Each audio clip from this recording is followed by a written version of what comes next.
A lot of you have dwindled, right? It's like the batch is almost on the verge of completion, right? Almost to the end. What all topics are left?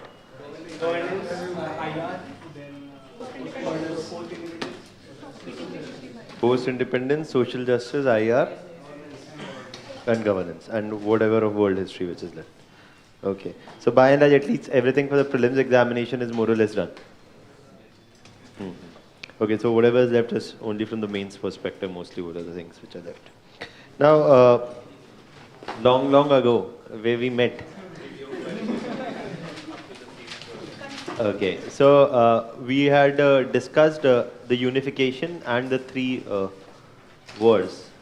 Okay, cool, fine. So when we met, we had discussed about the unification of Germany.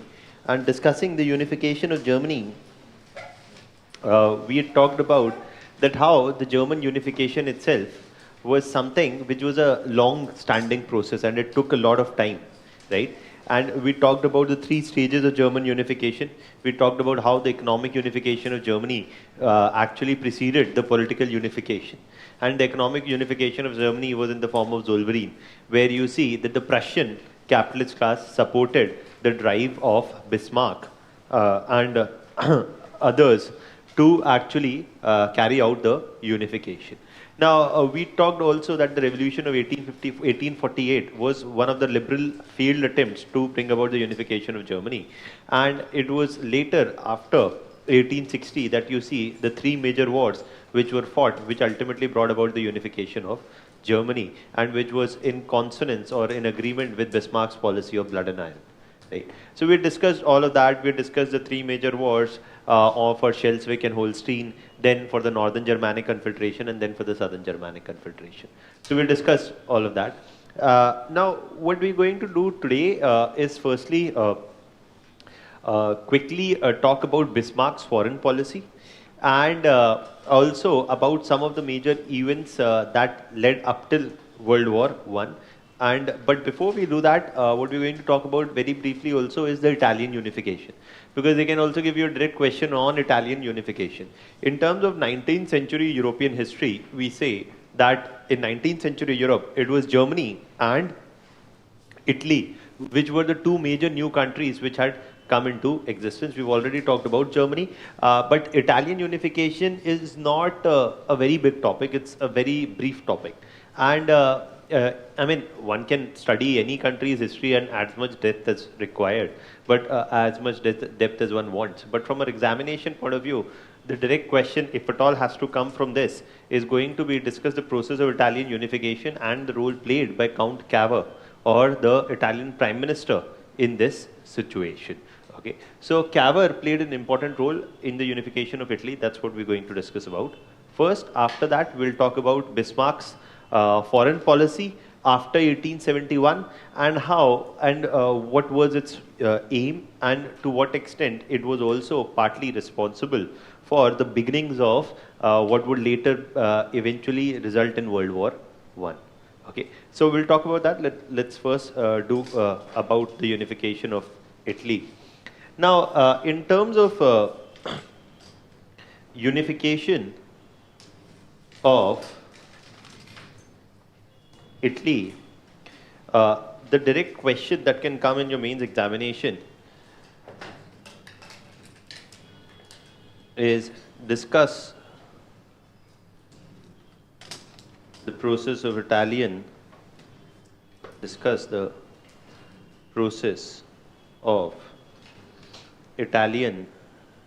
unification and the role played by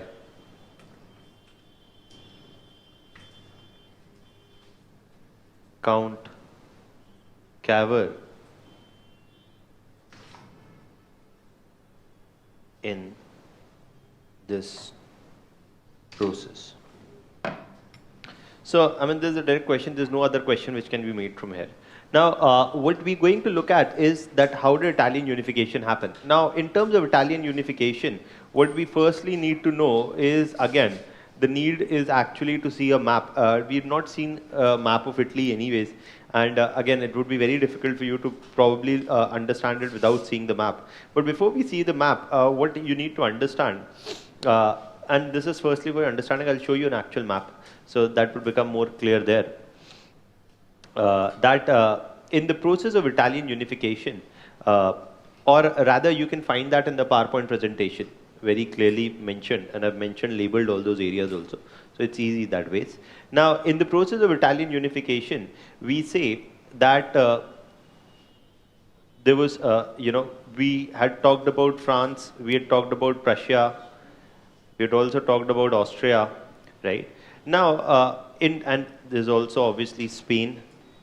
Now, when we talk about Italian unification, we say that there were a number of Italian-speaking areas, but they were always under the control of different countries, okay, or different princely or the different kingdoms also at different points of time.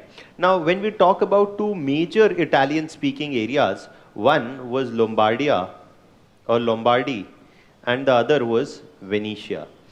Now, Lombardy and Venetia, they were two, Lombardy and Venetia, they were two Italian-speaking areas, but they were under the control of Austria. So, Austria was the one who had taken over the control of Lombardy and Venetia right from the time of the Treaty of, from the time that we had talked about the Congress of Vienna. So from 1815 onwards, from the Congress of Vienna itself, Lombardy and Venetia were already under the control of Austria. Okay, and these were Austrian territories. But one of the other major Italian-speaking areas, which was an independent state of its own, was Piedmont and Sardinia. Now, Piedmont, Sardinia was another Italian-speaking area that existed, but it was an independent kingdom of its own. Okay.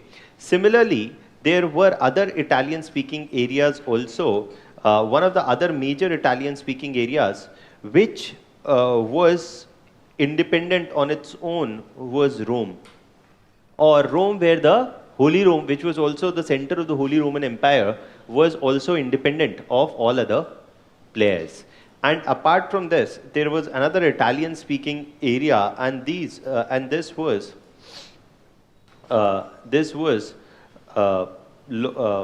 the Kingdom of Naples and to Sicily. Now, when we talk about Naples and Sicily, Naples was, now this was the Kingdom of Naples and Sicily. Now, when we talk about Naples and Sicily, again, this was another Italian-speaking areas. Now, one of the first thing that you must understand, because that's the only thing that you need to understand, is that most of these Italian-speaking areas were either independent or were under the control of different ones. For example, this Naples and Sicily was under the control of, France. Till before Napoleon also it was under the control of France. When Napoleon came to power, he appointed his relatives in Naples and Sicily. And again, after the overthrow of Napoleon, with the Congress of Vienna, again, you see the Bourbon dynasty is reinstated even in the Naples and Sicily region. So this was under the control of the Bourbon dynasty there, and under the relatives of the Bourbon dynasty. Now, why am I telling you this? Is that the whole process of Italian unification would have to, there were other Italian-speaking areas also, but we are talking only of the major Italian-speaking areas. Now, the process of Italian unification was led by Piedmont, Sardinia. Now, we had talked that the process of German unification was led by Prussia. The process of Italian unification was led by Piedmont, Sardinia, where the independent ruler of Piedmont, Sardinia, Victor Emmanuel II, was the one who was keen on uniting all the Italian-speaking areas together under the leadership of Piedmont, Sardinia. And the drive towards nationalism in Italian-speaking areas had also started from the time of Napoleon itself. Okay, so Napoleon had talked about this idea that same people coming from similar cultures must form a nation state, and this had found some traction in Italian-speaking areas also. And the effort was led primarily after 1848 by Piedmont, Sardinia. Okay, it does not mean it does not mean that before 1848 there were no attempts, but most of the attempts before 1848 were failed attempts. One of the major attempt that happened before 1848 was the Young Italy movement, and it was the Young Italy movement that was started in 1830 by Mazzini. Mazzini started the Young Italy movement in Lombardia and Venetia. He tried, this was a Young Italy movement was started in Lombardia and Venetia, where especially the Italian youth-speaking population in Lombardia and Venetia tried to obtain independence from Austria by starting a number of underground movements. But these attempts were crushed by by Austria, which had a superior military power, and these underground attempts did not turn out to be very successful. But there is another important thing here. The other important thing is that Piedmont and Sardinia were ruled by Victor Emmanuel II. It was a monarchy. But in Lombardia and Venetia, when in 1830 Mazzini started the Young Italy movement, the aim was to unite all Italian-speaking areas together under a republic, not under a monarchy. So even though there was an attempt initially, the Mazzini's attempt was to establish a republic with an elected head, not a monarchy. But this attempt did not survive because of the superiority of the Austrian military power. And then you see the next major attempt is made from 1848.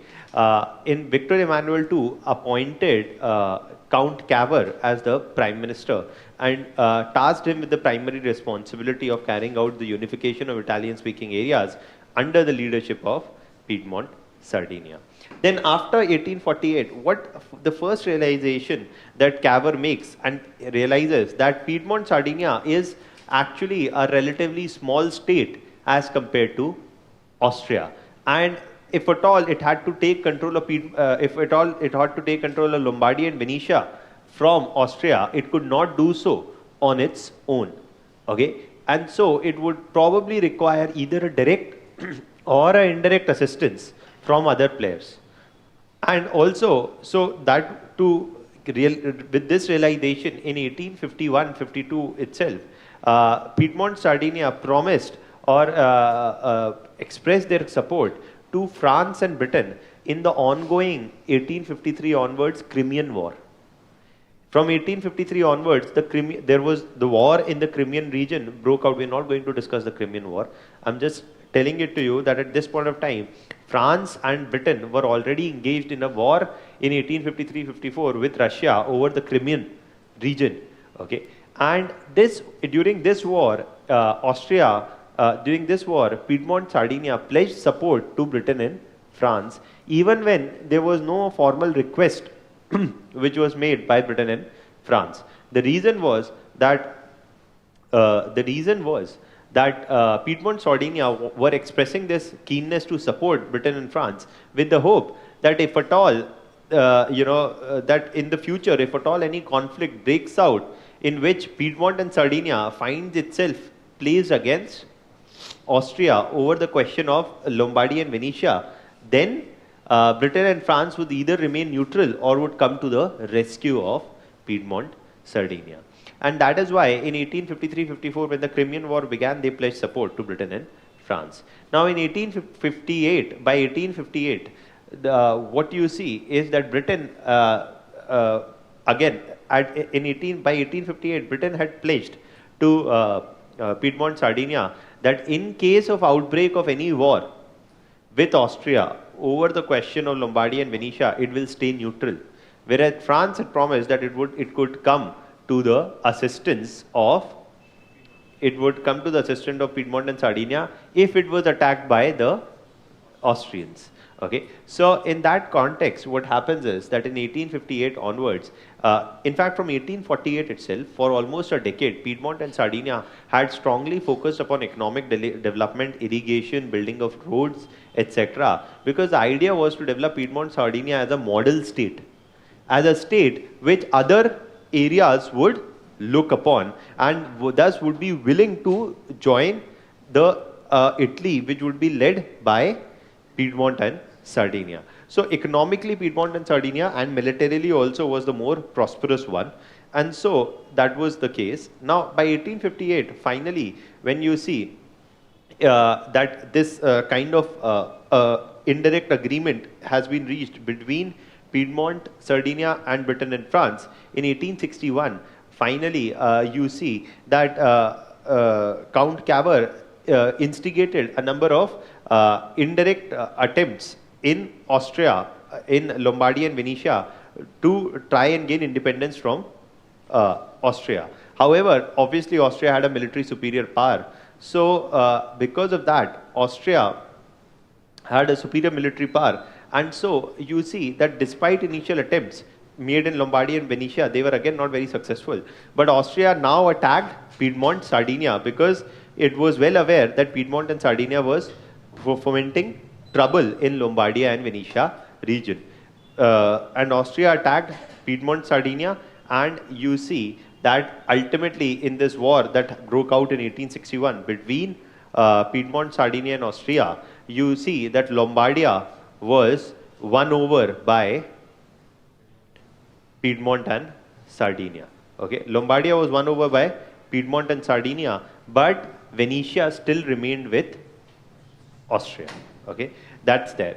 Now after this, the next after this, sorry, so this happened in 1858. In 1861, what happens is the second stage of the unification.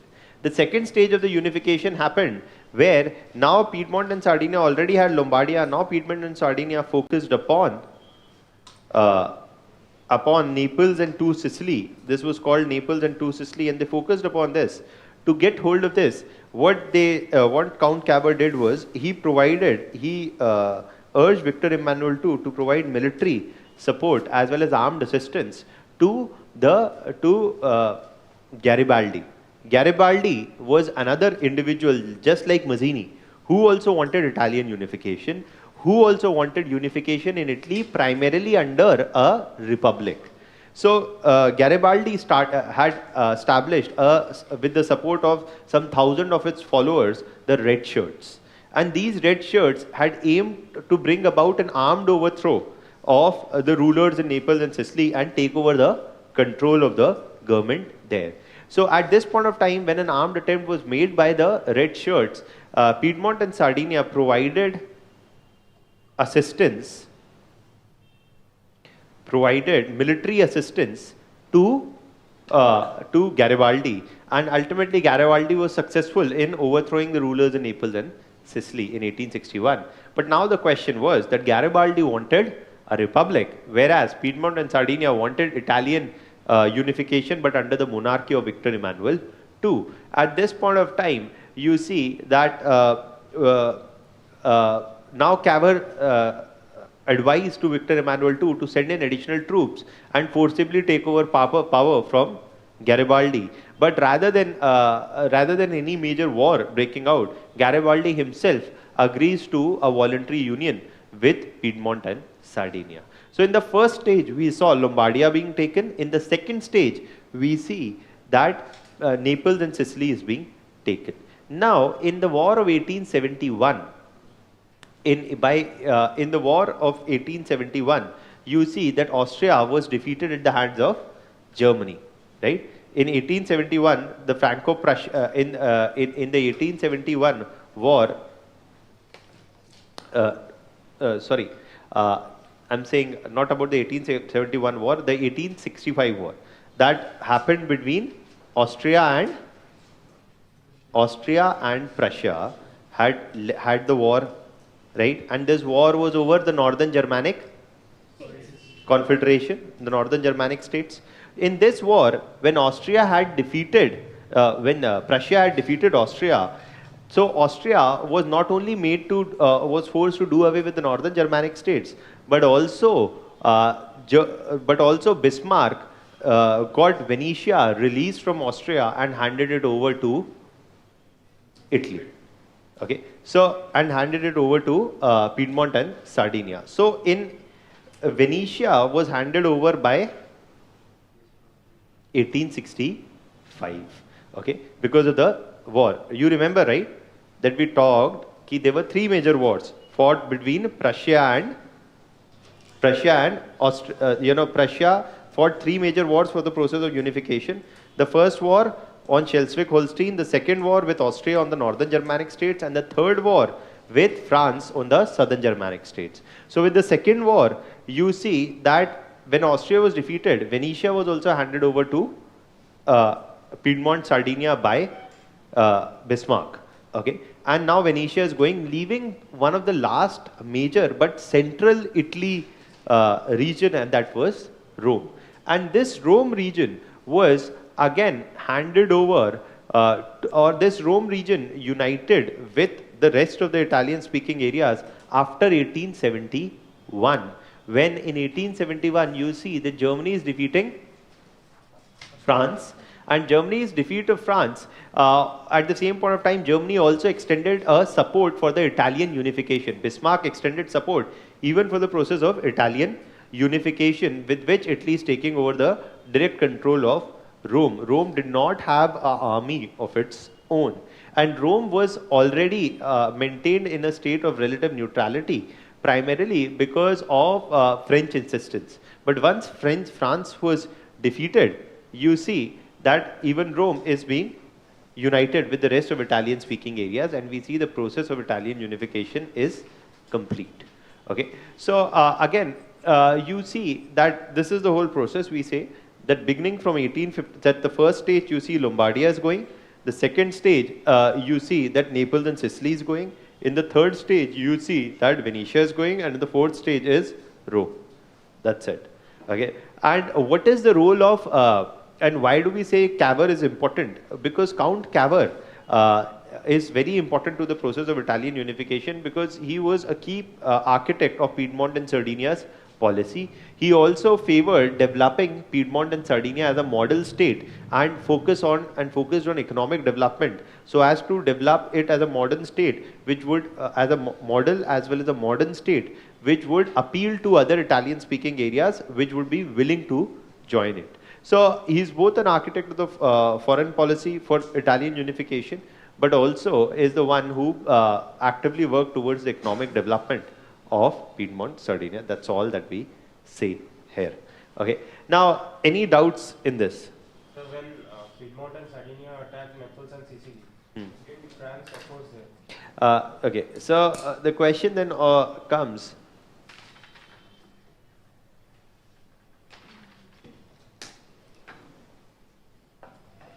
The question then comes that, so what is asking is that if Naples and Sicily had a link with the Bourbons, then if Naples and Sicily had a link with the Bourbons, then in that condition, is France not opposing when Piedmont and Sardinia is attacking Naples and Sicily?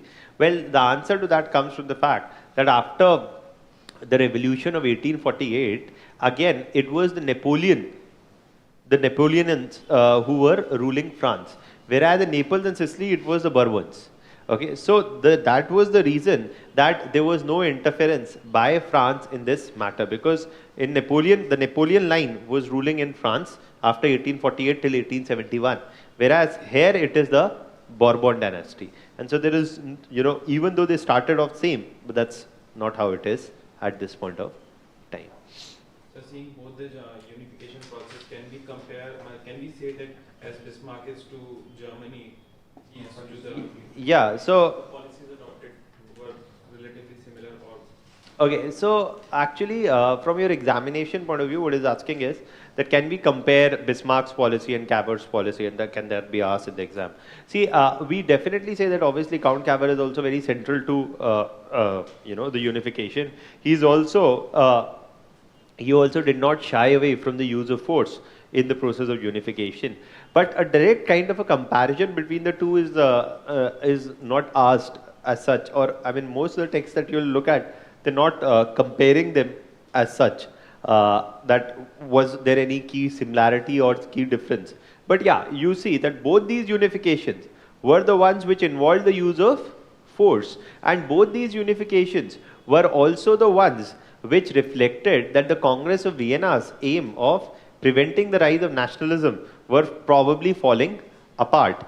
And so, and one of the reasons why both these processes also involve the use of force is with that in the Congress of Vienna, when there was an opportunity to unify similar speaking, language speaking and cultural areas into a common nation, that was deliberately not done. So that is there. So yeah, I mean, partly there are similarities, but a direct kind of a question and comparison has not been, most of the texts do not write them in a comparative format. That's why we're not also writing in a comparative format. Anything else? Okay, so let's quickly write down this. And this is our which class? Fifth class. Okay. Sixth. Fifth. Okay. So when we talk about the unification of Italy, we say that firstly 1830s or during the 1830s, Mazzini led the Young Italy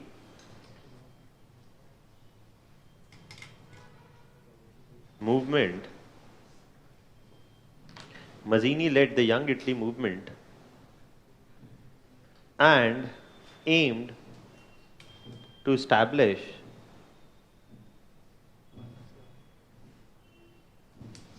a republic which would head a Italian state,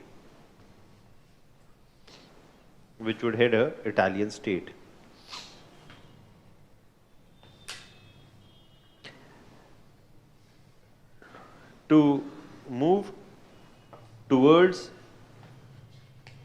unification of Italian speaking areas.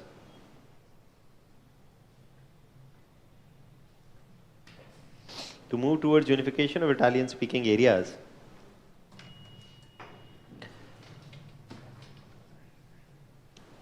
Mazzini supported a number of underground movements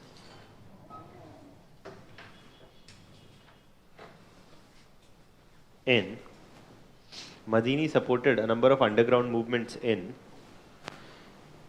Lombardy and sorry, in Lombardy and Venetia. However, these attempts were crushed with the use of force by Austria.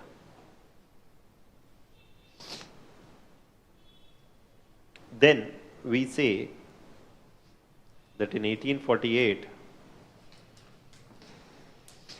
Victor Emmanuel II, who was the king of Piedmont, Sardinia,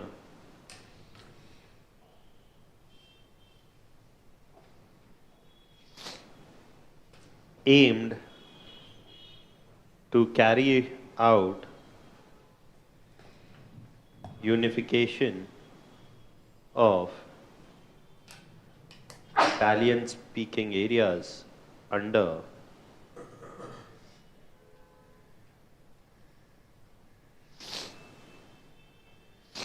Italian-speaking areas under Piedmont's leadership.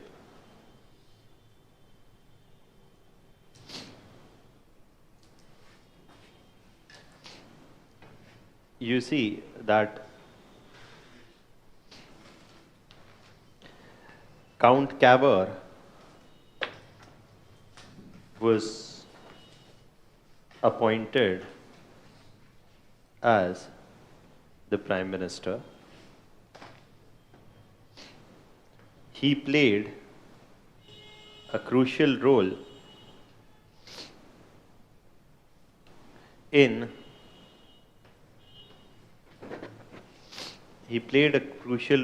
the Italian unification process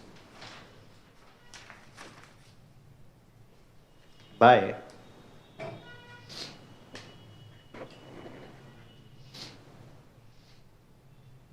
moving, I'm writing in short, Piedmont, Sardinia towards a path of rapid economic growth,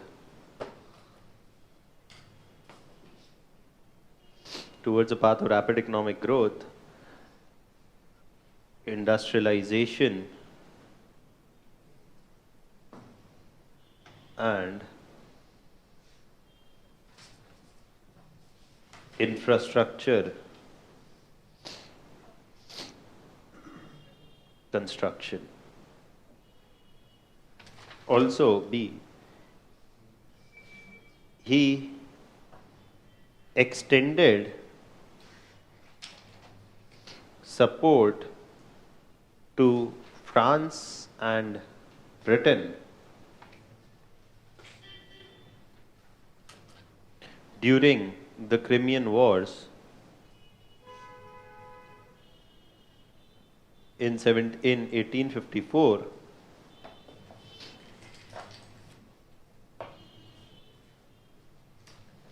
During the Crimean War in 1854, in return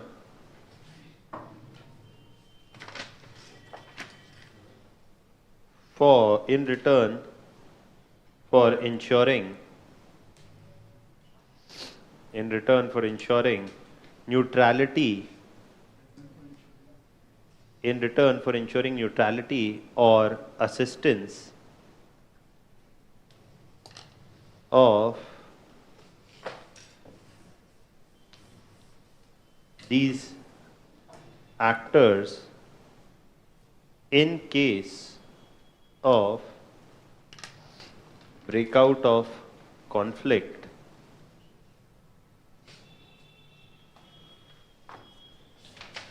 with Austria over Lombardy and Venetia.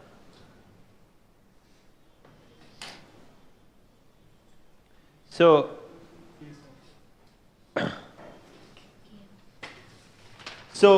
what you see is that in 1858,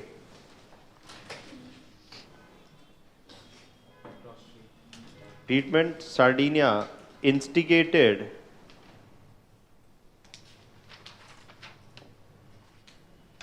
trouble in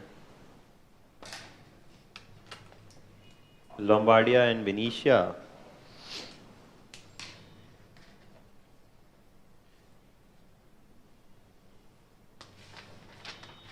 which prompted Austria to attack Piedmont, Sardinia. French came to assistance of Piedmont, Sardinia, who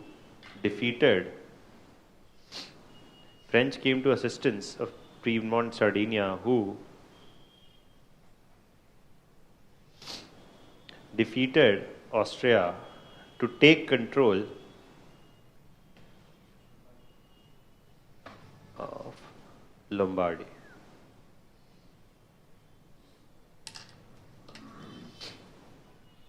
This is the one, you can also say that this is the first step in the unification process.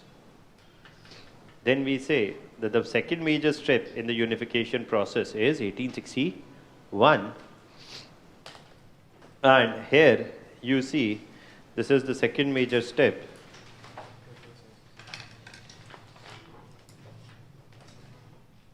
And during the second step, you see that Piedmont Sardinia extended military and naval assistance to Garibaldi's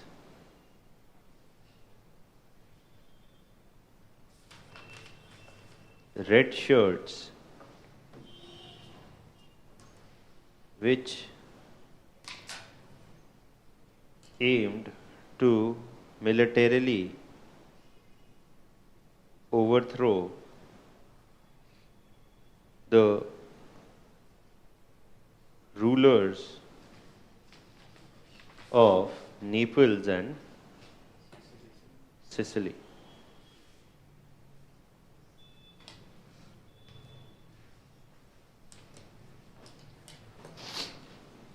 So,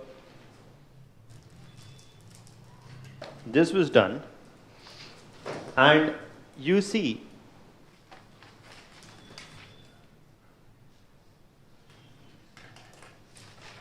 now once Garibaldi established his control in the region, Cavour advised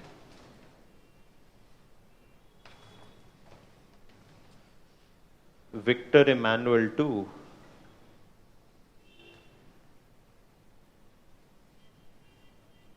to rush in additional troops.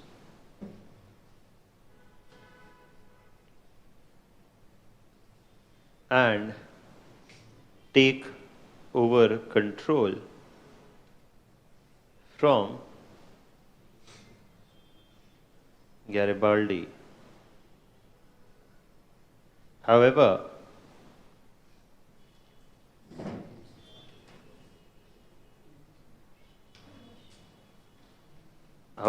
Garibaldi, once Garibaldi established his control in the region, Cavour advised Victor Emmanuel II to rush in additional troops and take over control from Garibaldi. However, Garibaldi voluntarily joined hands with Piedmont Sardinia to further Italian unification.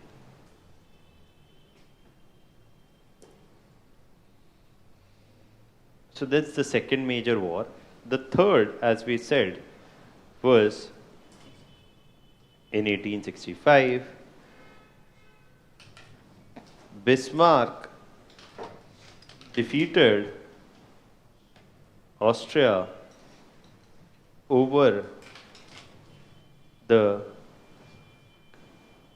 issue of control of northern Germanic states.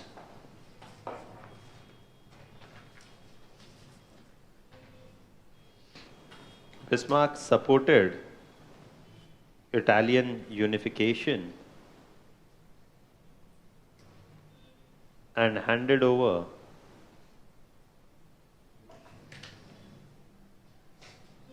Venetia to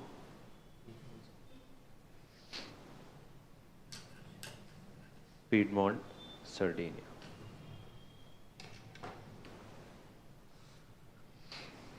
Now they say that this is what is, that was Italy already, and the last involved stage involved the unification of Rome.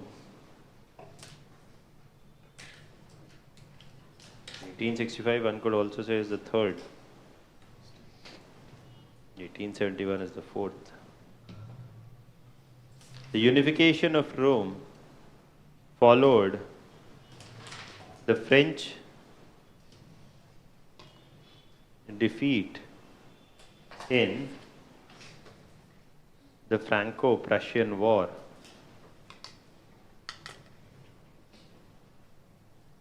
of 1871,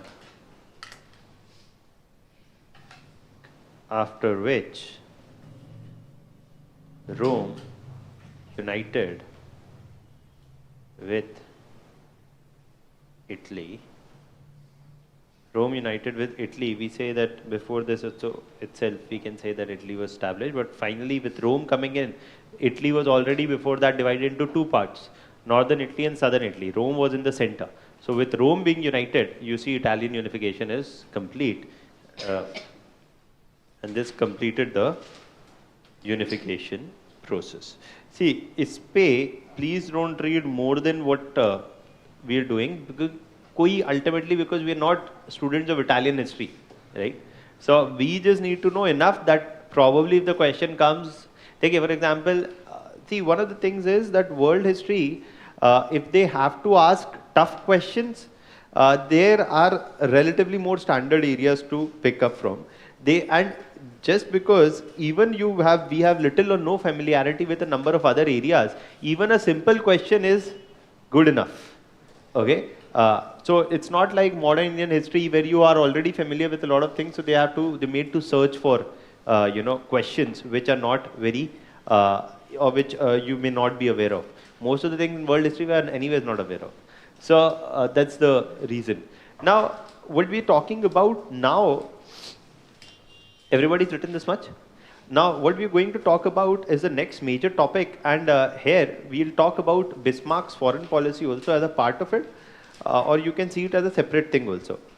But there can be two questions of this. One can be a direct question that to what extent Bismarck's foreign policy, to what extent Bismarck's foreign policy succeeded in achieving its objectives, and to what extent it can be seen as a reason for the breakout of World War I. That's the question that can come from this topic. And then we'll talk about other aspects which ultimately led to World War I, or the events and the causes which led to World War I. Okay. So when we talk about Bismarck's foreign policy, one of the first things to know is that Bismarck was continued to be the prime minister from 1871 for the next 20 years up till 1890, after which he resigned. Now, for 20 years till Bismarck was there, Bismarck ultimately had 2 or 3 major objectives of his foreign policy. Now that he had carried out the he had carried on the German unification, and Germany already under Germany with Prussia at its center was already a powerful industrial economy which had started towards industrial revolution from 1830s and 40s onwards. So it was a growing economy, and now what Bismarck said and understood was that if Germany needs to or wants to or wishes to prosper, or Germany wishes to continue to prosper, then it needed peace. It had already carried out the unification, a number of wars had already been fought, and if Germany wanted to increase its economic prosperity, what it needed was peace in Europe to ensure that a market is not disrupted and the economy is not disrupted. And now that Germany was already on the industrial revolution, it could dominate the European market. So the aim firstly was to maintain a period of peace in Europe, so as to ensure that there is a non-disruption of the market, which was useful for Germany. The second aim was that to ensure that France does not try to gang up with other players, or France does not try to cobble up other allies to limit the influence or limit the power of Germany. Given that France had suffered a humiliation in the Franco-Prussian War of 1871, there was all the likelihood, according to Bismarck, that France would try to undo the humiliation and would try to probably get back at Germany. And so Germany's attempt was that rather than allowing France to cobble up an alliance, we should isolate France. This was the second aim of Bismarck's foreign policy, was to isolate France diplomatically and militarily, so as to ensure that no other player joins hands with France against Germany. And so that is also partly the reason why Germany was supporting Italian unification, okay, or why Bismarck was supporting Italian unification. Also, you see that after Bismarck carried out the Italian unification process, he speedily moved towards ensuring Austria that it harbors no further territorial expansionist aims towards it, and quickly moved to repair the relations between Austria and Germany. And thus, you see that 1872, in an effort to renew and to restore the relations between Austria and Germany, what he does is that he signs a secret alliance treaty with Austria. Now, that's the first thing that he does after. That's the first thing that he's doing in 1878. Okay. By 1882, he signed another treaty, and by 1882, he signed another treaty, and now he is trying the treaty with Italy. Anyways, with which, in whose unification he has played an important role. So, in a span of some time, he had signed in 1878 with Austria, in 1882 with Italy, and then in 1887, 78, 82, 87. Okay, 78 से 87 के बीच में, और in a span of 10 years, in 1887, he signed a secret, again, alliance treaty with, or which was called the reinsurance treaty with Russia. So basically, again, if you know what is happening is just so that if you can understand this, again, that what the whole idea is to isolate France and not allow France to join hands with anybody against Germany. So you see that Austria, Germany and Italy and Russia, and then yes, Britain. But except for Britain, yes, Spain was also there. But in terms of which he is signing an agreement with, you see that in 1878, he's doing this. In 1882, he's doing this. And in 1888, in 1887, he's doing this. Now, why is he not signing an agreement with Britain? The reasons are two. Anyways, one of the things is that he was of the opinion that France and Britain already have a long antagonism, right? The Anglo-French rivalry, right? So that history of Anglo-French rivalry was always there, so that close proximity or any kind of an alliance between them seemed unlikely. Secondly, there was a stiff competition between Britain and Germany to establish dominance over the European market. So German and British goods were already in a stiff competition to dominate the European market. So because of both these reasons, you see that Germany did not approach Britain, and you see that Bismarck in a span of 10 years, from 1878 to 1887, had managed to diplomatically isolate France. Okay, so that was also one of the aims. Also, for 20 years of Bismarck's rule, from 1870, from 20 years since Bismarck took over the reins of United Germany, from 1870 to 1890, when he eventually resigned. In this period of 20 years, there was no major fighting which happened in Europe. So again, if the aim was also to probably maintain peace, then this was also served at least for these 2 decades at this time. Then another aim was also to, one of the constant other aims, apart from isolating France or ensuring peace, other aim was also the German domination over Europe.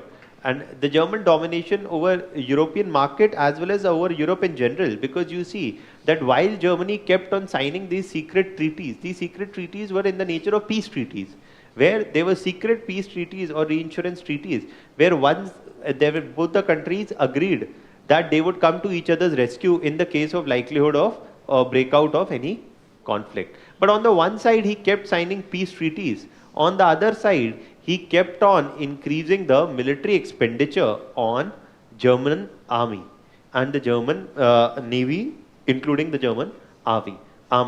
So you see that on the one side he was talking peace, on the other side you see the military expenditures also kept on increasing. And more or less, all these treaties were not open treaties. Rather, these were secret treaties, and there was a mutual suspicion throughout Europe that while everybody was talking peace, everybody also increased military expenditure. When Germany increased military expenditure as a response, Britain also was also anyways a predominant European military power. So Britain and Germany also had a competition over naval supremacy, because Britain had a superior navy, but Germany dedicatedly focused towards increasing its naval strength because it saw only Britain as its major contender. So while on the one hand Germany was talking peace secretly with other players, on the other hand Germany was increasing its naval as well as military expenditure, and this again created an atmosphere of fear and suspicion in Europe, that if you talk peace but you keep increasing your military expenditure, then probably that's not a very wise strategy, because it would lead to what? It would lead to suspicion, and in response others would also militarize. So you see that this is also what was happening. Now when we say that what was Bismarck effective, or what was, when we talk about the relevance of Bismarck's foreign policy, we say that yes, in the immediate sense, it did achieve many of its objectives of maintaining peace in Europe, of diplomatically isolating France, and also strengthening the German military strength. However, at the same point of time, it created an atmosphere of fear and suspicion in Europe, which provoked an increase in military expenditures. And as soon as Bismarck resigned, this system of alliances that he had built up broke down, primarily because there was no ideological, there was no long-term strategic vision with which these alliances had been formed. Rather, these alliances were primarily opportunist, in the sense that they were formed only with one purpose: to isolate France. So that is why these alliances, though had been cropped up, framed up by Bismarck, after the resigning of Bismarck, it was found very difficult to maintain these alliances, because there was no long-term coherence or strategic interest or ideological similarity which bound these alliances together. Okay, that's what is said. Now, finally, but why did Bismarck resign? Bismarck resigned in 1891, because the Russian reinsurance treaty, which was signed in 1887, had to be renewed after 3 years, and it was meant to be renewed after 3 years. But the new German king, Kaiser William II, was not in favor of renewing the reinsurance treaty, and he said that we are already a powerful military, we are a powerful economy, why should we keep signing these peace treaties and with other players? Rather, we can establish our might on our own. And so he rejected Bismarck's proposal of renewing the reinsurance treaty, and with this Bismarck also resigned. And with the resigning of Bismarck, the fear and insecurity actually increased in Europe, where Bismarck was when in 1890 Russia did not renew. When in 1890 Germany did not renew the reinsurance treaty with Russia, Russia grew suspicious of what were the reasons why Germany was not renewing the treaty. And so you see that because Germany did not renew the treaty, Russia grew suspicious, and that is why you see that in 1894 it is France and Russia who in 1894 formed and signed a secret alliance. So you see that Russia grew suspicious of Germany, and Russia knew who was always looking for somebody to join hands Russia knew who was always looking for somebody to join hands, and that was France. Russia approached France, and Russia and France signed this treaty in 1894. Then in 1904, you see, in 1904, you see Britain and France Britain and France signed a, a treaty in 1904 which was called as the Entente Cordiale. Entente Cordiale. Now, why it is being called as the Entente Cordiale is primarily because of the reason that that it was not it was not a treaty in the sense that they were not the best of the friends. Britain and France had a long history of Anglo-French rivalry. They were not the best of the friends, and to that extent, the aim of signing this treaty was to establish cordial relations, not friendly but cordial relations between France and Britain. And this was a historic attempt because this signaled that it apparently seemed that France and Britain were willing to get over their historical differences. However, Germany did not take the Entente Cordiale very seriously and probably saw this mainly as a very nominal step which may not actually result in any practical cooperation. And to test whether this was actually the case or not, you see that we will talk about the Moroccan crisis that broke out. Nonetheless, we'll talk about it later. But I'm telling it to you that Germany decided to test whether Britain and France were actually serious about this willingness to work together. And for this, Germany picked up the issue of Morocco. Morocco is in northwest Africa, and it is in northwest Africa, and Morocco then was an independent kingdom. Okay, so France was attempting to take over Morocco as a colony, and the Moroccan king was an independent king. At this point of time, without any direct stake in the region, Germany stated and made a public statement that it would support Morocco in case France made any attempts to attack Morocco. Okay, and this was a statement made even when Germany had no direct stake in Morocco. Okay, so you see that this was to test whether if at all there is that if at all Britain is going to stick behind by France. Then as Germany declared that it would support Morocco, Britain openly declared that it would support France on the Moroccan question. And you see that this is when Germany started taking the Entente Cordiale more seriously. This was the 1906 Moroccan crisis. This broke out again in 1912. That was the second Moroccan crisis, or what was also called as the Agadir crisis.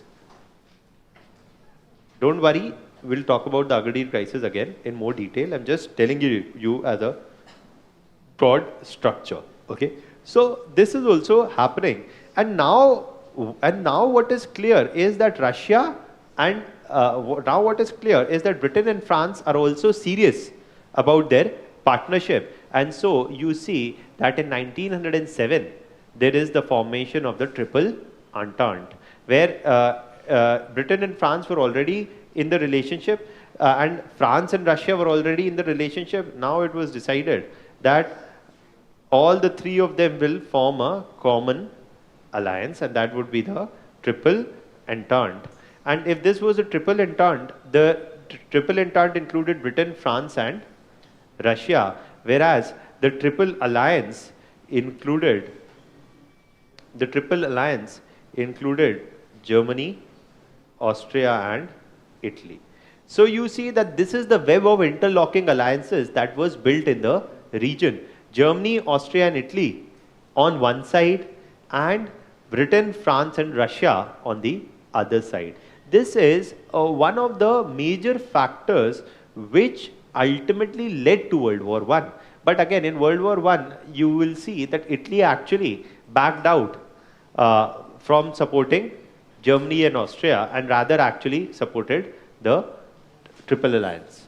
Okay, so we'll talk about that, but that's one of the things that you must know at the broad context. Now, from your mains examination point of view, what is the question that is asked from here, or can be asked from here, is that discuss the main causes of World War One, okay, and the main reasons that led to World War One. All these events that we have discussed will part a form of the causes, okay. So we'll write the causes separately, but I'm just telling it to you. So first we'll write down the events. First we'll write down about Bismarck's foreign policy, and then we'll write down the events that led up to World War One.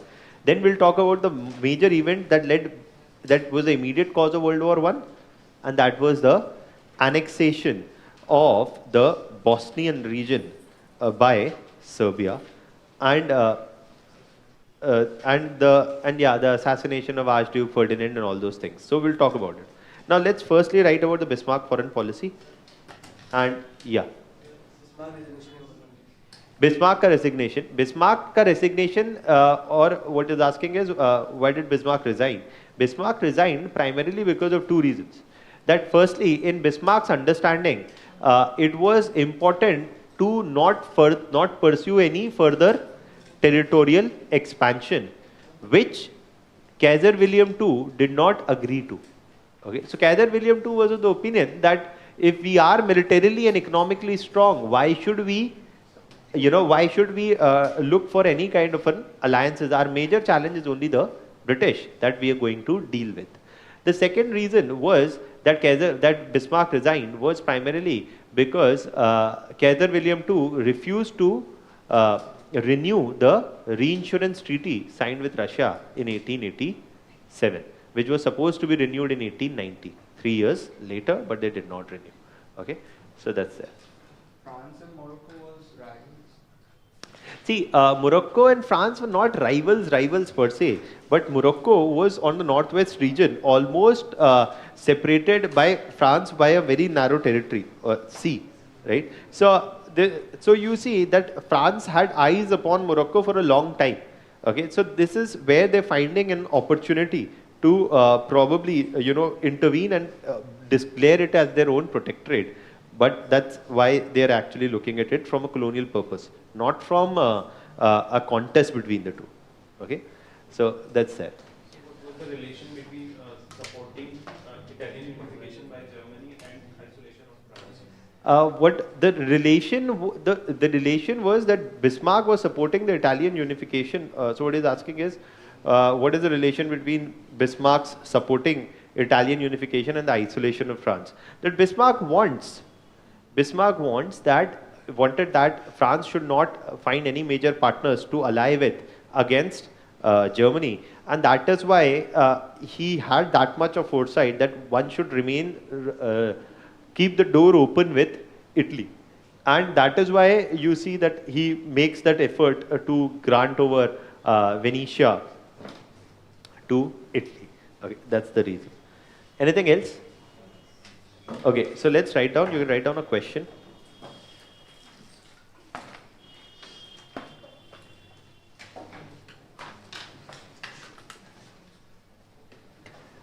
See, and one more thing I have to say, that whatever we're doing in world history, if you want to read something from books, okay, just please read over, don't read what we have done. If you want to read something, you read what we are not doing in the class. Okay, क्योंकि जो class में कर लिया है, that is enough. No need to go back and read it. So for example, World War I, World War II, मत पढ़िए book से. As long as if you're not clear, if you're like, I probably want a bit more clarity on that, only that part you read, if at all that's the case. Otherwise, World War I, World War II पढ़ने की ज़रूरत नहीं है book से, because we are already covering that. If you want to read something from the book, then probably decolonization ये decolonization ने जो 2-3 years they've probably eaten our head with decolonization too much. Probably the logic is that so if you want to focus your energy on something, you focus your energy on these things. Some things like Latin America, something on some aspects about Latin America, mostly in the Cold War era. You focus on the Cold War. Okay? क्योंकि बाकी सब तो मैं आपको वैसे ही class में इतना detail में करा दे रहा हूँ कि आपको नहीं, you will not need the time. Okay, and you don't need to run for it. आपको आपका जो विजन प्रिंट आउट मटेरियल है, there itself you will find most of the things, so no need to run for books anywhere. Most of the books that you'll actually pick up also don't cover this Cold War era very properly. Okay, so that's there, but in the vision material you will find ample amount. So what I'm saying is, if you want to read, you focus on those areas from the vision handout, the printout material that you get for world history. For the rest areas, you can blindly not look at anything else also, it would work, because for everything that I'm doing, I'm dictating. There's also a PowerPoint presentation, so that should more or less work. Okay, so now the question that you can write is,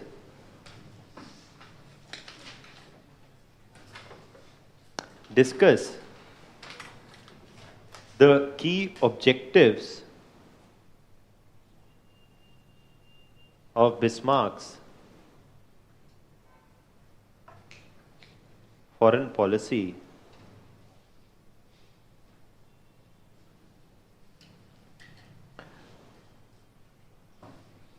to what extent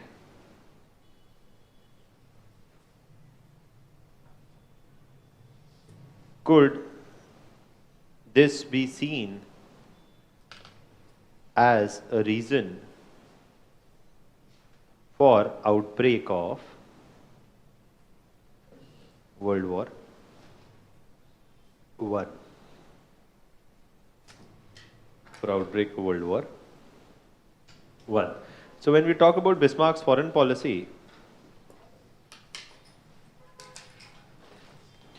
we say that from 1870 to 1891,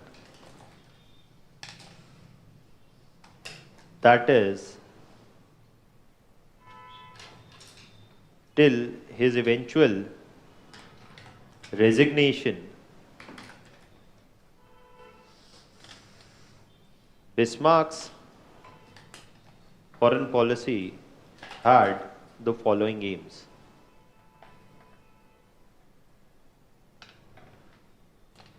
A. To maintain relative peace in Europe, which would allow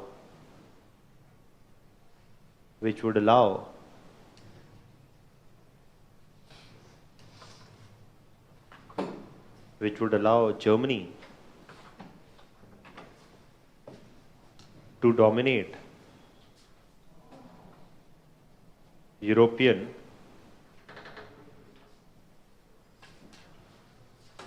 markets. B.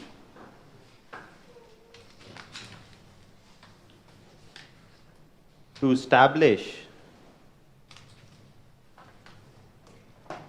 German supremacy over Europe, and to establish German supremacy over Europe, the key challenge to achieve the same came from Britain. C. To diplomatically isolate France,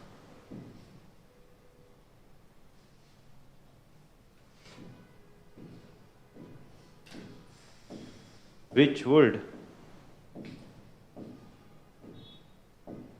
inevitably attempt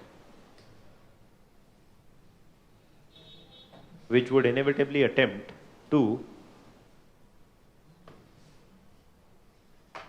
diplomatically isolate France, which would inevitably attempt to undo the humiliation of defeat of the Franco-Prussian War of 1871.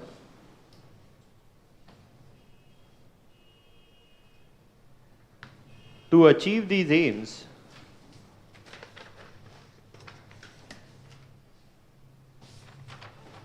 Bismarck adopted the twin policy of A.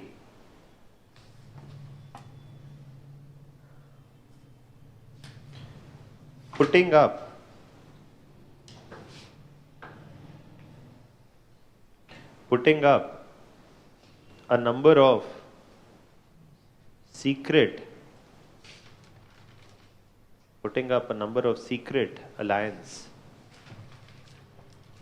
alliances with its neighbors to isolate France. For example,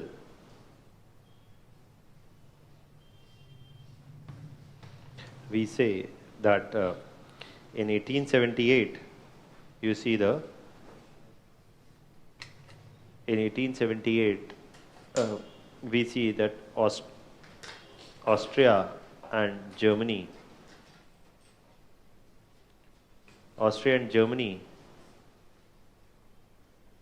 signed an agreement. In 1882, Austria-Hungary and Germany signed an agreement. In 1882, Austria-Hungary and Germany signed an agreement in 1878. In 1882, sorry, yeah, my. So in 1878, we say that Germany is signing in 1878, in 1882 and in 1887, three major agreements that Germany is signing. The first,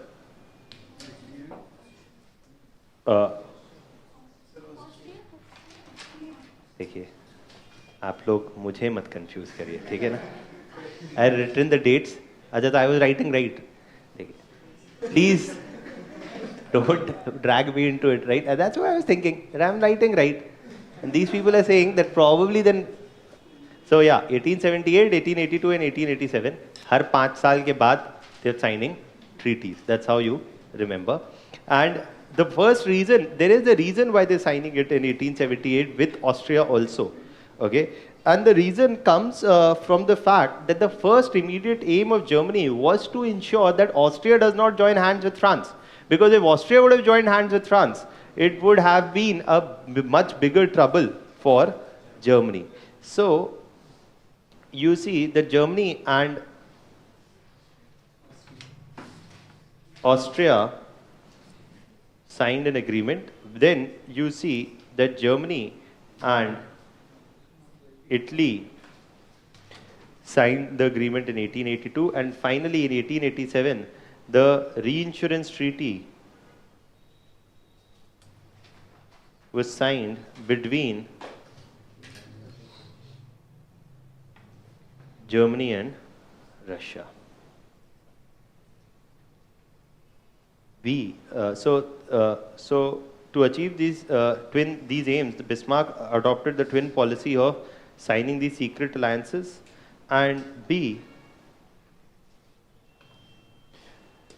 to increase the German military expenditures, especially the naval expenditures. Especially the naval expenditures.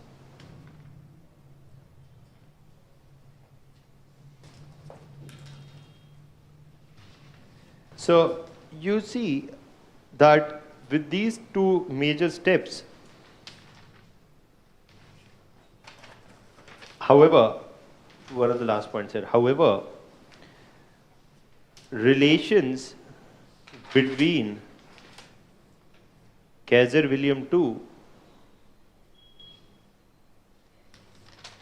and Bismarck deteriorated as the monarch was keen on expansion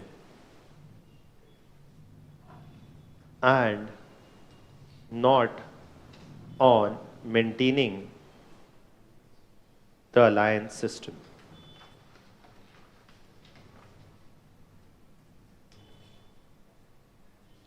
In 1890, Kaiser William II refused to renew the reinsurance treaty with Russia,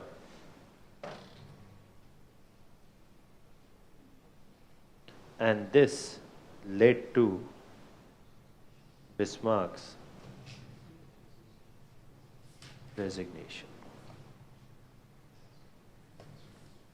So,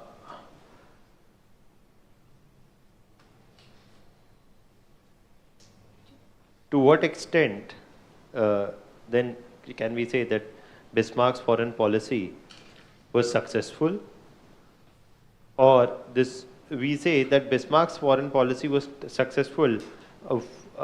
Partly it was successful, but partly it was also responsible for the breakout of World War I. That we say that Bismarck erected an opportunist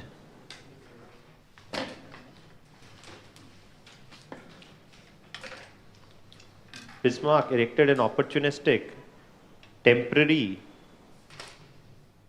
and unstable secret alliance system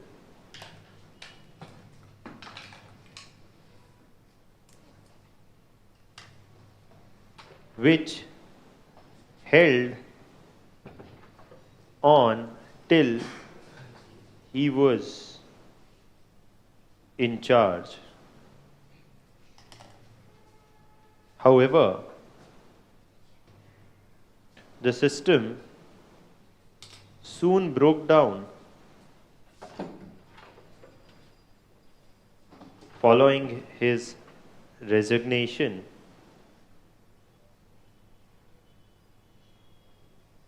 Moreover,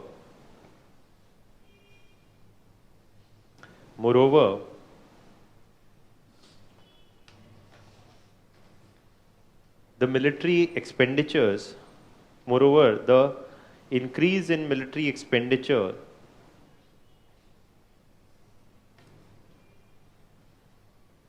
and the secret alliance system had created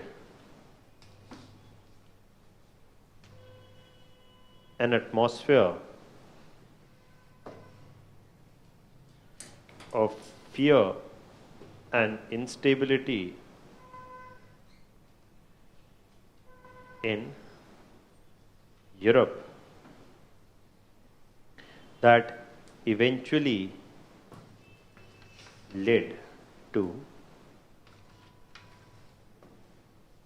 World War I. That eventually led to World War I. So, clear this much? Okay. So,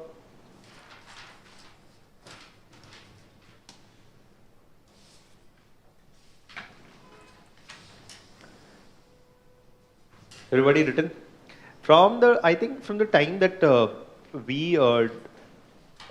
yours was the first batch we discussed modern Indian history, right? So since then, I've managed to cobble up a few more history videos for Indian history because they are relatively a bit more difficult to get. So that's something that also probably we can look at. उससे आपको थोड़ा सा distraction भी हो जाएगा, and probably that some one of those can actually be turn out to be useful in prelims also. Okay, so आपको थोड़ा सा 5 मिनट बीच में you'll get a breathing space and then we'll again continue on that. Now,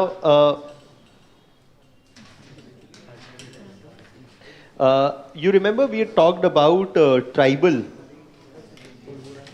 We had talked about tribal movements, and we had talked about Birsa Munda as well, right? So one of the things about Birsa Munda is that he did, obviously I told you then also some of the points about him, but there's a small video about him which can also give you some of the points which are relatively important from prelims, something that we had not discussed then. So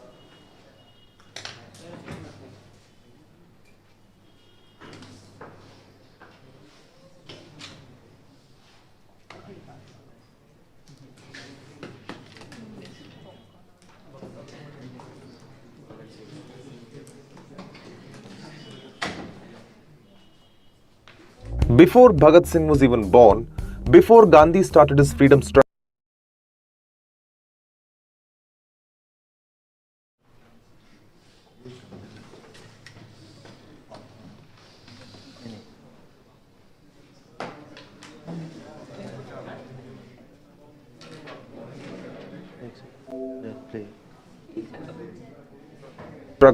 it was Birsa Munda who had managed to spook the British. A revolutionary from Chota Nagpur division in present-day Jharkhand, Munda is the only tribal leader.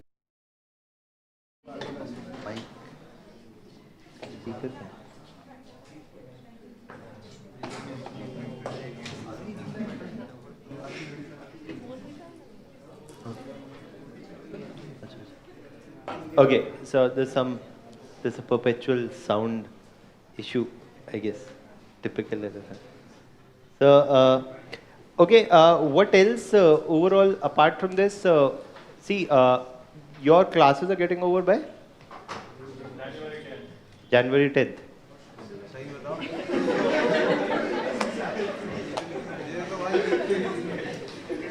Okay, so I mean you have ample amount of time for your optional. I mean, yeah, you have the optional, but even if even for 2 months, you know, for at least when even obviously if you're writing the prelims for the first time, I would say that yes, you must be a bit more conscious about prelims, because agar prelims doesn't happen, then it is a bit, at times you feel obviously very let down. You've been in the process for long, etc. So, but then also you still have a good 2 months till then, no, not 2 months, at least 1 month where you can still focus more on your mains as an optional or anything. And then probably after January or something, that you can focus on both prelims as well as mains, or focus more on the prelims. So, start करके देख लीजिए.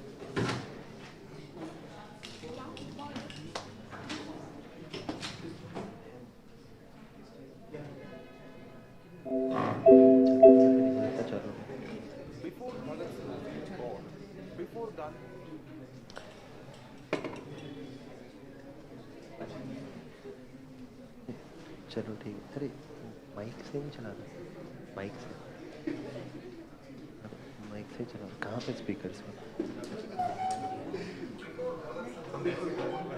Okay, cool. So just be a bit quiet. Okay. Gandhi started his freedom struggle.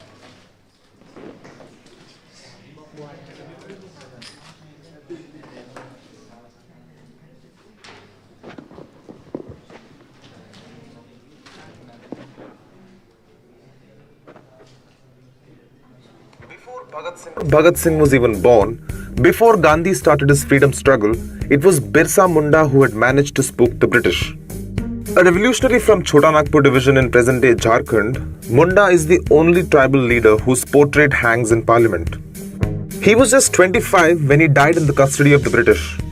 The British rule had dismantled the ways and lives of the Santhal and Munda tribes in the Chota Nagpur Plateau region by introducing the concept of rent for the land and taxes on the produce.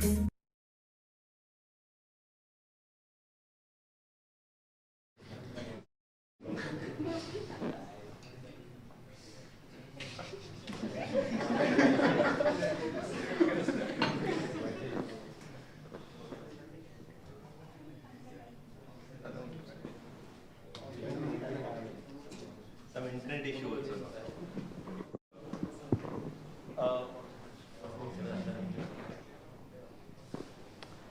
I guess there's some. With the British, the So, yeah.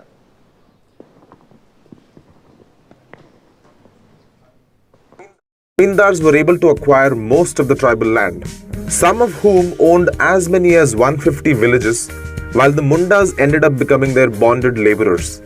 The Santhal rebellions of the 1850s had limited success as they were brutally crushed by the British with their superior firepower. But Birsa Munda unleashed a series of concerted attacks on the British using guerrilla warfare tactics.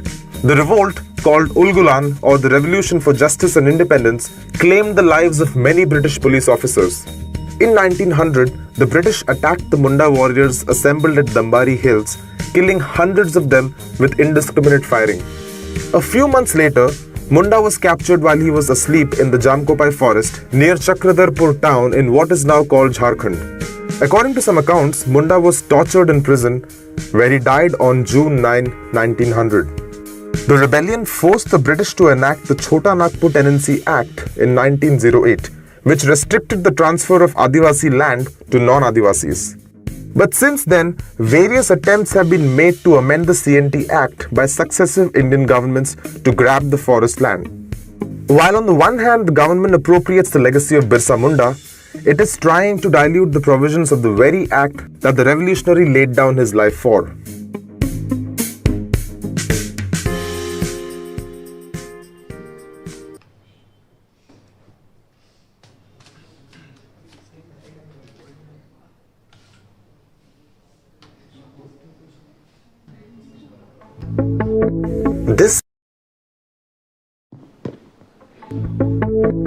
This is a painting of a battle between the British East India Company forces and the Kingdom of Mysore, led by Colonel William Bailey on one side and Tipu Sultan on the other, in Polilur near Kanchipuram, Tamil Nadu. It was the worst defeat dealt to the British in India till then. A cursory glance at the painting will reveal why the British suffered such heavy losses. It was the rockets. One of them had landed in Colonel Bailey's ammunition stores, contributing to the rout. Whether they are used to send satellites into space or used by countries to terrorize each other, all rockets in the world can be traced to those used during the wars in Mysore. Tipu Sultan was a technology buff, learned in science and mathematics. He improved upon the rocket technology used by his father Hyder Ali. The use of rockets had been around for a long time. The Chinese are recorded to have used them in the 13th century and the Europeans in the 14th and 15th centuries. But the Mysorean rockets were much more advanced as they used iron cylinders to store the propellant, instead of bamboo and paper that the Chinese and Europeans were using. Tipu's rockets consisted of an iron tube 6 centimeters wide and 20 centimeters long, attached to a 3-meter long sword or bamboo. While some would burst in the air, others with their swords attached would slice through enemy lines like a flying scythe. Use of iron enabled higher bursting pressure, leading to higher thrust and longer range. Tipu had a corps of 5,000 rocketeers who could launch them rapidly using a wheeled cart. However, despite his rocket wizardry, Tipu wasn't that lucky in the 4th Anglo-Mysore War. This time, the British army, led by Arthur Wellesley, was able to breach Tipu's citadel of Srirangapatna. Ironically, because of a pile of rockets that exploded inside the fort from an English cannon shot. After Tipu was killed, the British took back with them 600 launchers, 700 usable rockets, and 9,000 empty shells that they found in the fort. 2 of them can still be seen at the Royal Artillery Museum in London. In England, an inventor by the name William Congreve adapted the Mysorean technology and came up with the Congreve rocket. These rockets would go on to win Britain the Napoleonic Wars, help in the bombardment of Copenhagen, and lead to the fall of Washington in the Anglo-American War of 1812. While Tipu Sultan's legacy in India is a complex one, there's no doubt he was the original rocket man.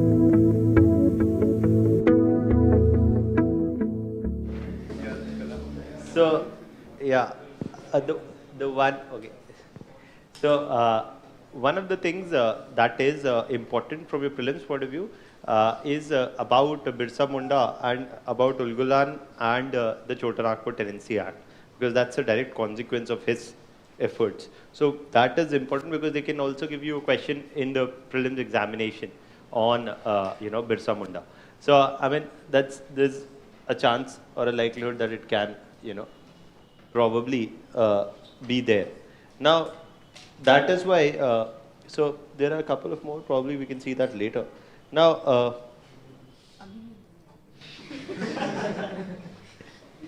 अभी देखना है. So, but it'll probably.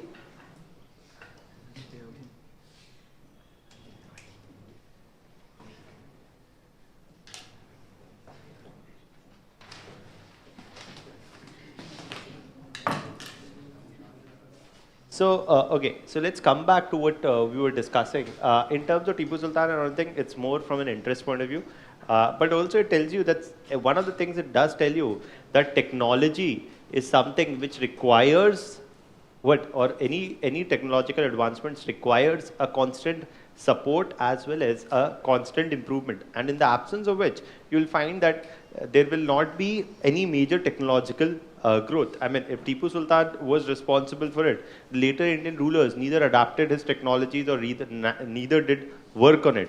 The British worked on it and the British improved on it. The Indian princely states could have probably done the same. But the fact was that the Indian princely states were more or less not that interested at that point of time pursuing technological progress, specifically in this context. And this is also one of the reasons that we see is the reason for the eventual decline for a number of these states also. Now, yeah. Now recently government declared the Paika rebellion as the first war. Paika rebellion and all, you can probably just Google it a bit and read on your own. But there is nothing like that. This is the first war of independence or anything. Okay, it's just see the point is. It's not as if you remember we talked about war of 1857. Then also we said that merely the overthrow of British is not independence, right? So I mean, one can always debate on sir ये भी कह सकते हैं, इसको भी कह सकते हैं, उसको भी. So it's partly political. It's got nothing to do with something that is from your examination point of view. Now, the next thing to talk about is also is the events that led up to World War I. Okay. Now,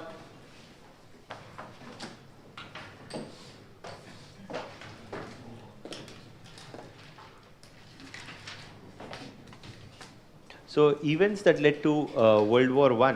When we talk about events that led to World War I, we'll write in a chronological order about that. Firstly, till 1891 we've already talked. Now in 1894, firstly you see that in 1894, France and Russia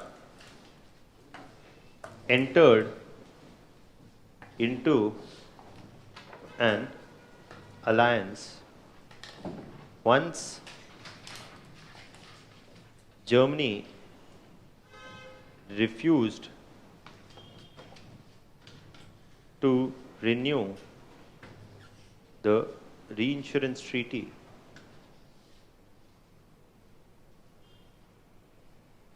in 1891, then you see that in 1904 there was the Entente Cordiale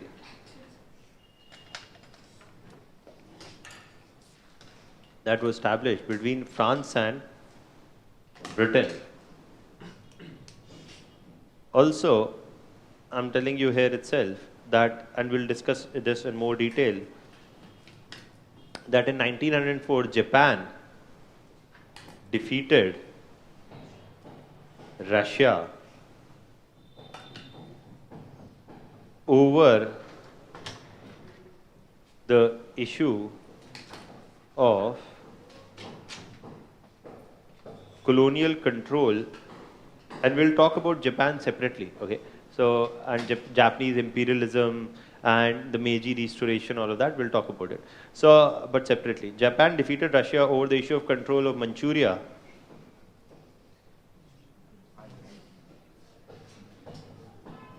The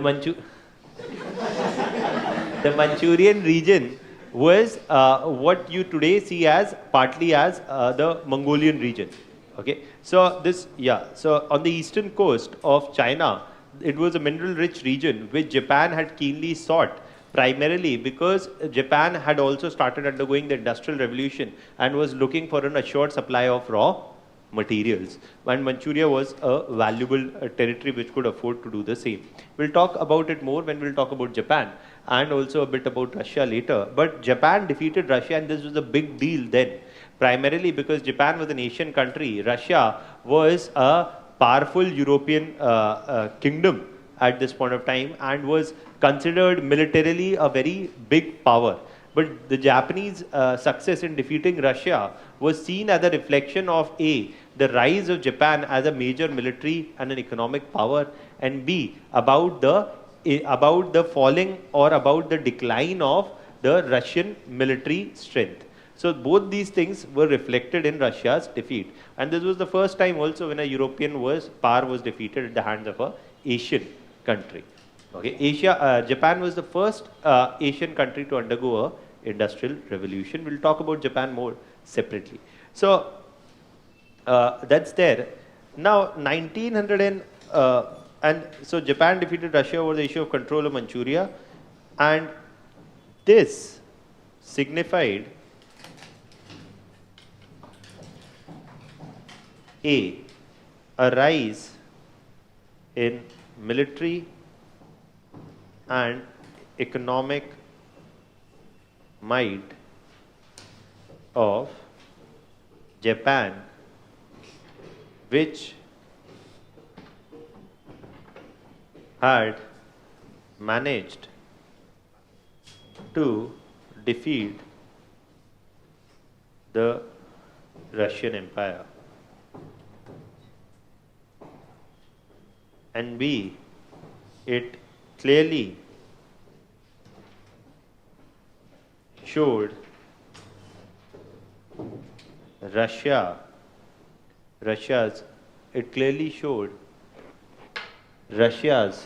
declining might. It clearly showed Russia's declining might militarily and economically. Now, because Russia till 1904 had still not undergone an industrial revolution. It had made no major efforts to modernize its army either. Okay, so you see that Russia was thoroughly defeated in this war in 1904. Now, the next important thing to also talk about is the period from what we see is that with the signing of this in 1906 is the first Moroccan crisis, where Germany declared its support for the Moroccan ruler who was threatened by colonial aims of France. Britain by colonial aims of France. Britain had already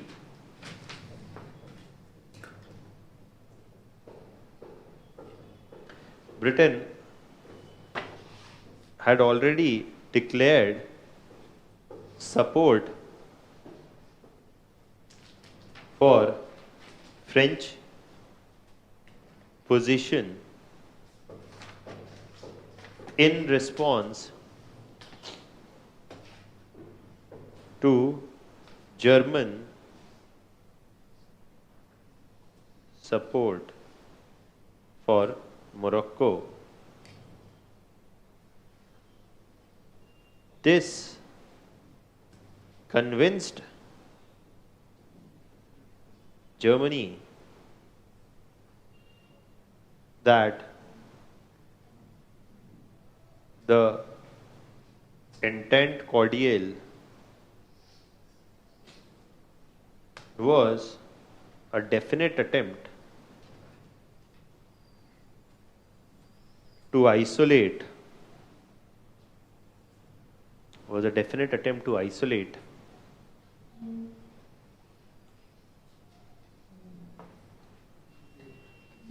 it was a definite attempt to isolate Germany. Now, then you see that in 1907 is the Triple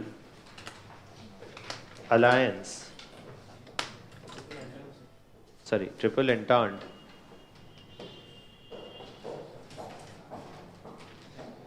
that composed of Britain, France and Russia that came into existence, and this was pitted against the Triple Alliance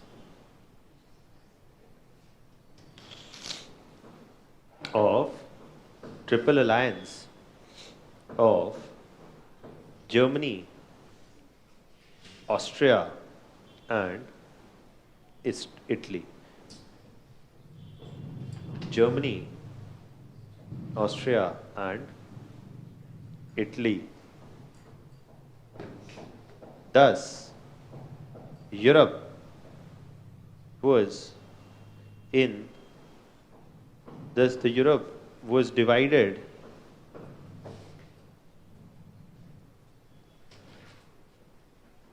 into an interlocking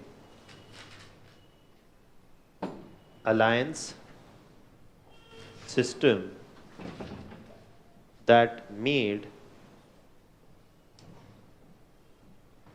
the possibility of a European war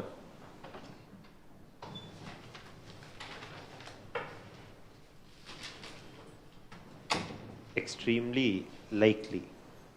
See, if there would not have been such an alliance system, say France and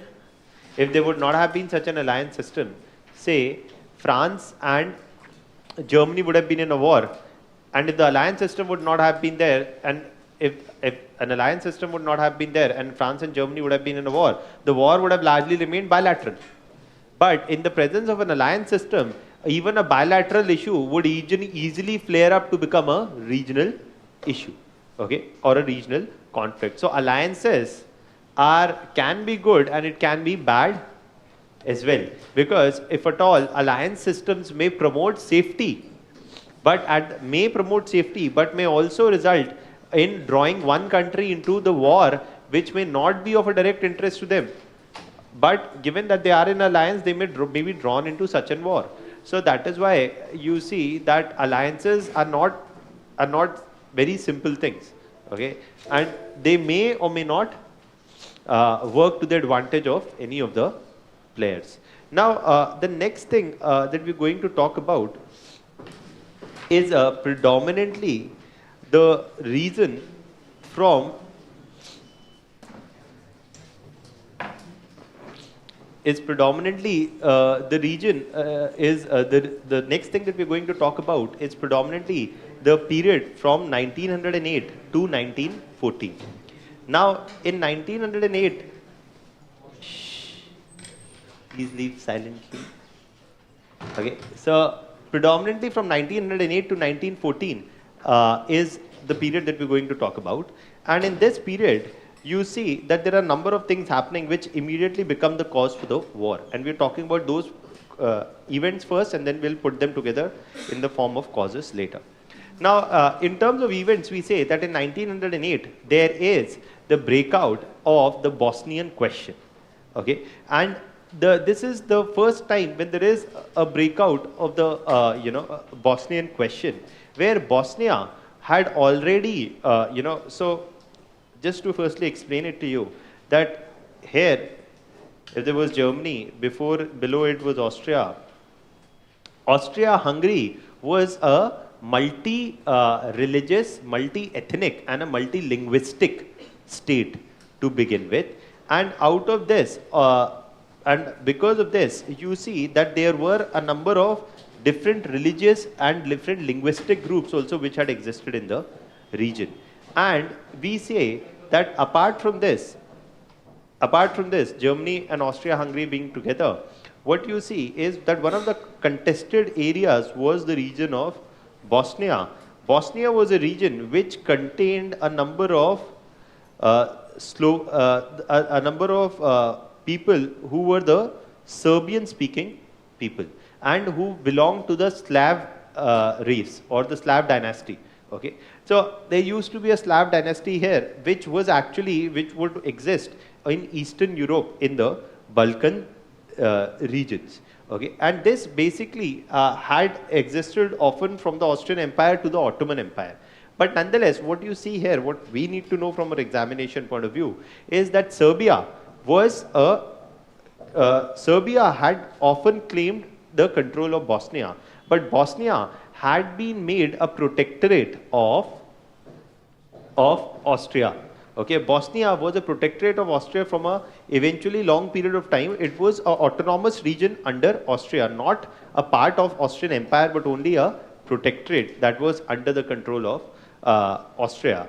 And a long-standing demand of Serbian nationalists was to unite with other Serbian-speaking population that was located in the Bosnian region. So they wanted Bosnia to be united with Serbia. But Austria-Hungary had went ahead, and despite these concerns and these long-standing demands of the Serbian people, had gone ahead and completely annexed Bosnia in 1908. Now, why did they do so? Is because Austria already had a blank check from Germany, where Germany had made it clear that it would support Austria in case of any outbreak of conflict over the Bosnian question. However, if Germany had pledged its support to Austria over the Bosnian question, the Serbs had also received a pledge of support from Russia.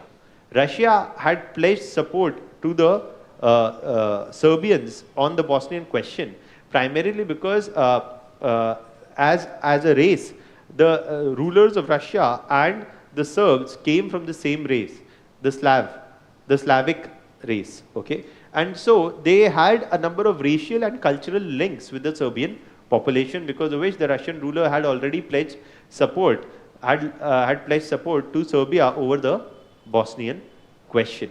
However, this support that Serbia was pledged by Russia did not materialize into an actual support, primarily because, and even though Austria-Hungary annexed Bosnia in 1908, Austria-Hungary annexed Bosnia, Russia did not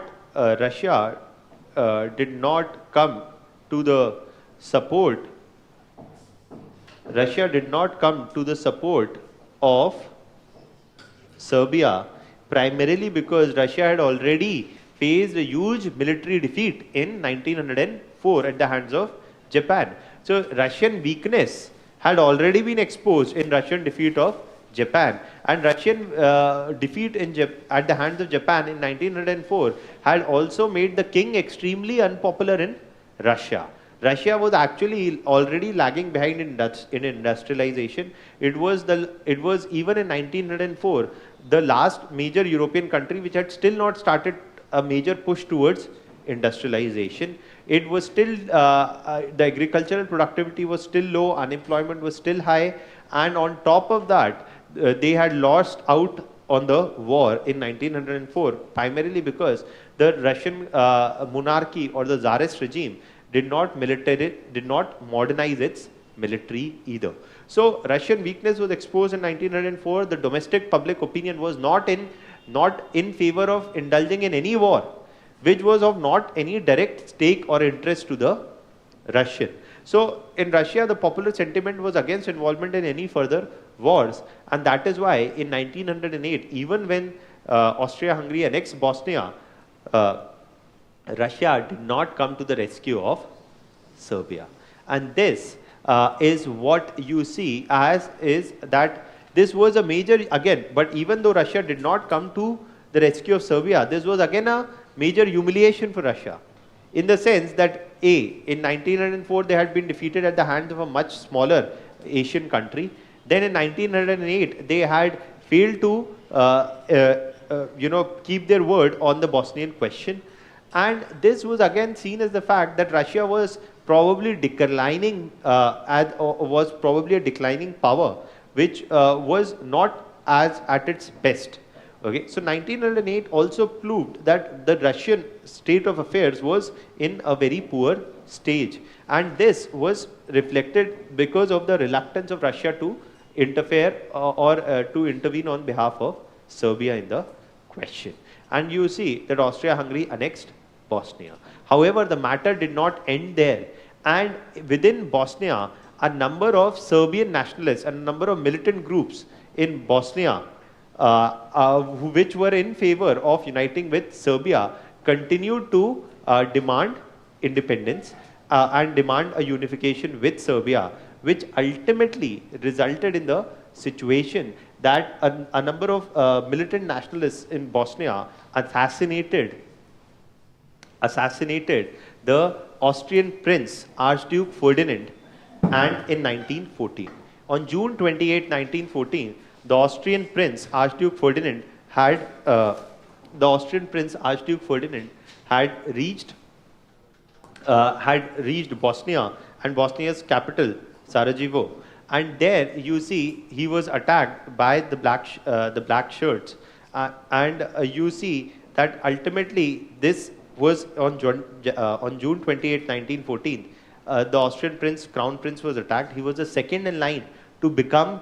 He was the next in line to become the Austrian king, and he was assassinated by these Serbian nationalists in Bosnia, and this became a huge matter of dispute because the Austria blamed the assassination of Archduke Ferdinand on Serbia, saying that Serbians or the Serbian government has been indirectly funding these terror activities in the Bosnian region. But Serbia denied responsibility for this and said that those who are held guilty, if and when found, would be punished. But Austria did not buy this assurance, and that is where you see a month later, from July 28, 1914, the breakout of World War I. But how did World War I exactly break out is important to understand who is responsible for World War I, which is a very difficult question to settle, because there is no one individual, one reason or one instance which is responsible. But when we talk about the immediate cause, we say that Austria-Hungary, which had annexed Bosnia over the issue of assassination of Archduke Ferdinand, attacked Serbia. Okay, and their attack of Serbia, they attacked Serbia, and when Austria-Hungary attacked Serbia,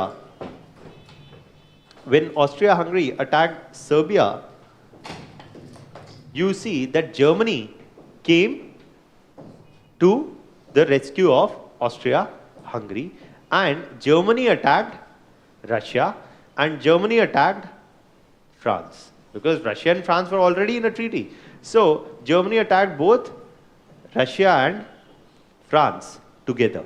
Okay, so July 28, 1914, the war broke out. On August 1, Germany attacks France and Russia. So it seems, if we look at it, just for your interest sake, I'm telling you, that it seems that it is Germany which is the key aggressor and which is, attacking both France and Russia. But the reality is a bit more complex than this. Primarily because it took 1 month. It took 1 month from June 28th to July 28th. It took 1 month for the war to break out. On top of that, when the war broke out on June 28th also, by that time, Russia had already mobilized its troops to the border of Germany and Austria. They had already mobilized their troops to the border of Germany and Austria, but they had not declared war. Okay, and they had not attacked, but they had already mobilized their troops to the border, which was seen by Germany as a move towards an eventual attack. So rather than waiting for others to attack, Germany simply attacked. Okay, and why did Russia intervene? Because Russia intervened because in 1908 it had failed to come to the rescue of Serbia on the Bosnian question, and now Serbia was being annexed by, Serbia was itself being annexed by Austria. So that's the reason why eventually Russia comes to the rescue, and that is where you see is the beginning of World War I. Now when we talk in terms of causes, these are the events, but when we talk in terms of causes of World War I, we say that there are a couple of main causes. Okay, that the first major cause is that from 1870s and 80s itself, there is this aggressive nationalism which has found its feet in Europe, where every country is trying to militarily expand or territorially expand. In fact, there was a bitter contest even in North Africa to expand and to establish their colonial presence in the region. For example, you look at Tunisia, that was to become a French colony. For example, you look at Egypt, that was to come under the control of Britain. So you see that there was a bitter contest, whether it was Britain, whether it was France, whether it was Germany, all were looking to territorially expand. And the strength of a nation, in aggressive nationalism, the strength of a nation is often defined by their military strength and also by the number of colonies that they possess. So 1800s onwards, you see that there is 1870s and 80s onwards, there is a dedicated push towards rapid territorial expansion and towards aggressive nationalism.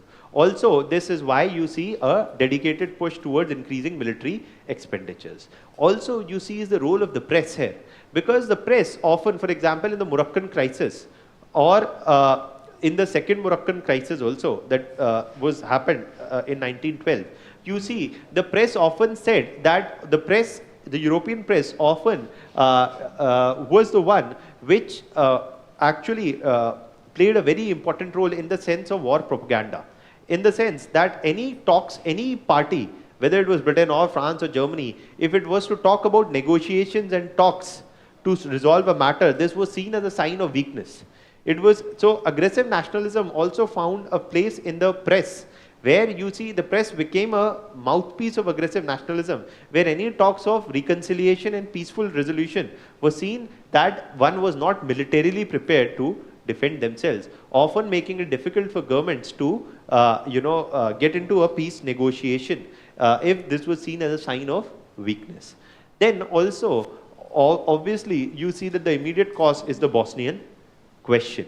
Then you also see one of the major causes is the competing interlocking system of alliances that actually would result in a bilateral dispute. So, I mean, exactly what is the issue? The issue is between Austria-Hungary and Serbia over Bosnia. All of a sudden you see that Germany is jumping in the war, Russia is jumping in the war, France is jumping in the war, and then eventually Britain also jumps in the war, and we'll talk about it. Now, it is only an issue between two countries. And again, if you look that it's not merely that, and that is why we say that it's not merely because of this issue, that the Bosnian question that the war broke out. It's also because of a multitude of other factors that a small bilateral dispute or a bilateral dispute became a larger regional conflict. Suppose India and Pakistan have a war on the Kashmir issue again. Do you expect that Nepal, Bhutan, China, Nepal or Bhutan or Sri Lanka or Bangladesh, they will also jump into the war? So again, what is pushing this into a wider European war is not merely this Bosnian question, but a number of other multitude of factors as well. Okay, so that's there. And also one of the last things was that Germany wanted to establish its supremacy over Europe, and to Germany the biggest competition was only Britain. So this is also the time when you see that Germany is trying to level scores with Britain, that we'll talk about. So these are all the major causes. Let's write down about the events and the causes. Now,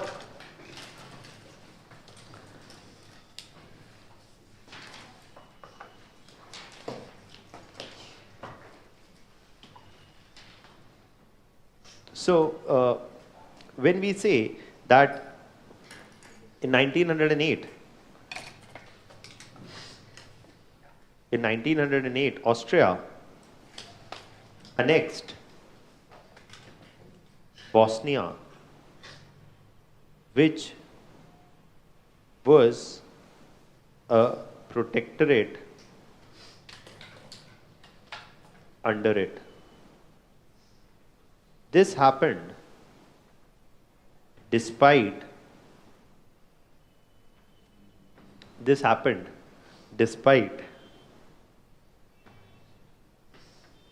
long-standing demands of Serbian nationalists to unite with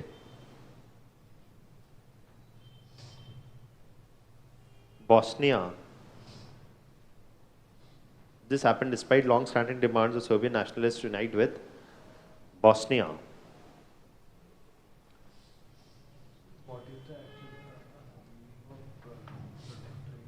Protectorate as an actual meaning means that it is an autonomous provision. It is an autonomous territory, but which would be under the overall protection of the country or of Austria. So if Bosnia was to be a protectorate of Austria, then Bosnia was to be largely autonomous, but under the protection of Austria for if at all there is an outbreak of any military conflict. And that would also, in reality, protectorate would also mean that indirect influence would always be that of the country who is protecting the protectorate. Okay, so that's the thing. So one of the things is that Austria annexed Bosnia, and despite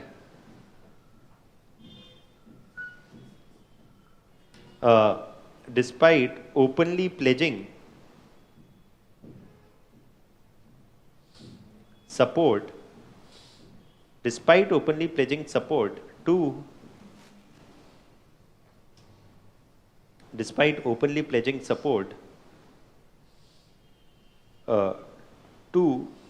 the Serbian nationalist cause,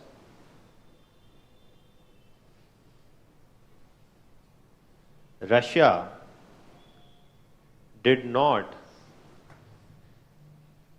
come to the rescue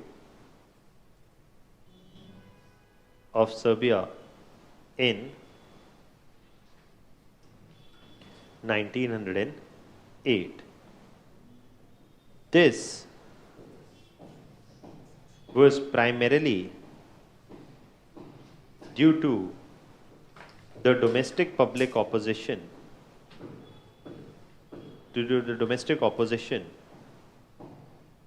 in Russia after the humiliating defeat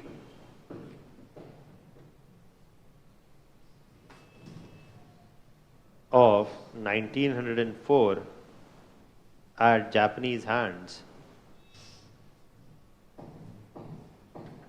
not to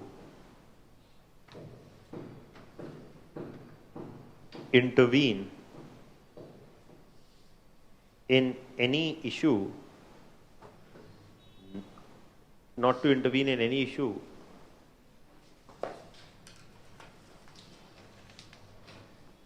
not to intervene in any issue which did not affect Russia directly.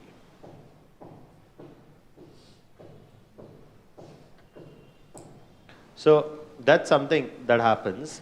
And then one of the things we also say that by 1914, all the countries were already nursing a grudge against the others. Russia was already nursing a grudge on the humiliation of 1908 on the Bosnian question. Germany was nudging a grudge on the Moroccan issue in 1906, and again, second time again on the Moroccan issue again in 1912 when there was a second Moroccan crisis.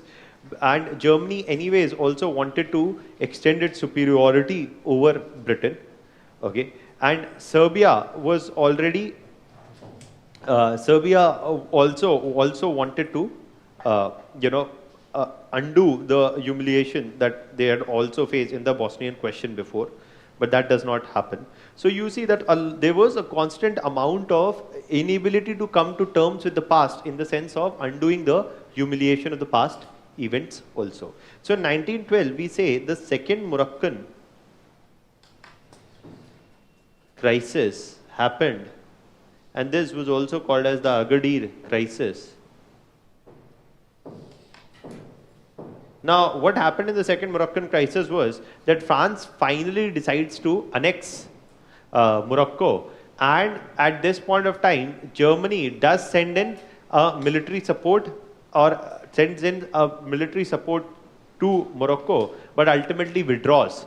And you see that it does not result in a full-fledged war or anything, but Germany does send in a military support, which is initially sends in a military support, which is eventually withdrawn, and there is no major conflict which breaks out or a war which breaks out. But you see that France ultimately takes Morocco as a colony, and Germany, which had so-called pledged support to Morocco, is found doing nothing about it. So that's again a humiliation for Germany as well. Now, what do you see that in 1908? So again, in 1908, a full-fledged war was averted. In 1912 also, there was a possibility of a breakout of war between Germany and France.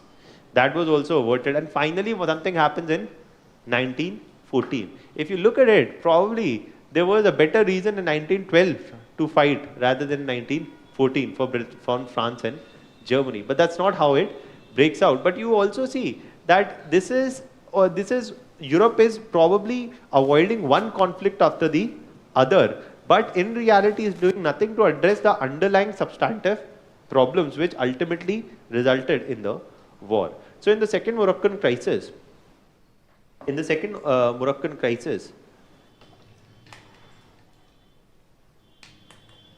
Germany failed to provide adequate military support to Morocco, which was eventually annexed by France. So this, yeah. Why did the war not start is primarily why in the Moroccan question there is no major war that breaks out, primarily because the Germans backtrack at this point of time because they had no direct stake. They are not saying that they are going to annex Morocco, right? They are only saying that we are supporting their independence. Why to get into a war to support somebody's independence is the question. You see that, so I mean on the face of it, yes, they were professing the support, but in reality they were not serious about, because what, in Russia also it's a monarchy, okay, and there's nothing like republic or anything that they're standing for, or that they're actually intervening on that issue. Their only aim of intervening in the Morocco crisis was to test Britain, and now they were being tested, okay, so that's there. So because in this, it's not that Germany sent in the troops first. It was France who had sent in the troops first. Now Germany was sending in a response later, but this response also was half-hearted and they eventually withdrew rather than entering into a full-fledged war. So now, which was eventually annexed by France. This was a major humiliation for Germany in the region. And then finally, in 1914, you see the immediate cause for breakout of World War I was the assassination of Austrian Prince Archduke Ferdinand, the assassination of Austrian Prince Archduke Ferdinand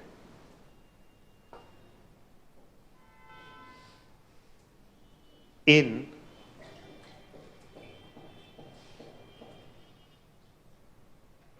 assassination of Archduke Ferdinand in Bosnia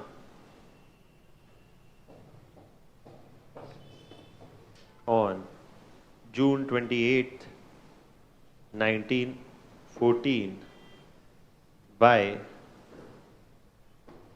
Serbian nationalists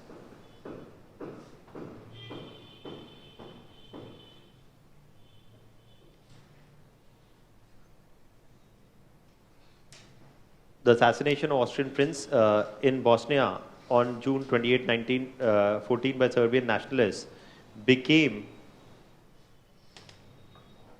the immediate cause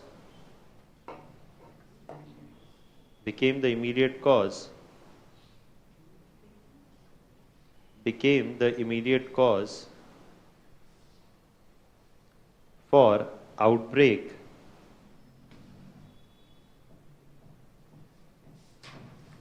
of World War I as Austria blamed Serbia for this act of terror and attacked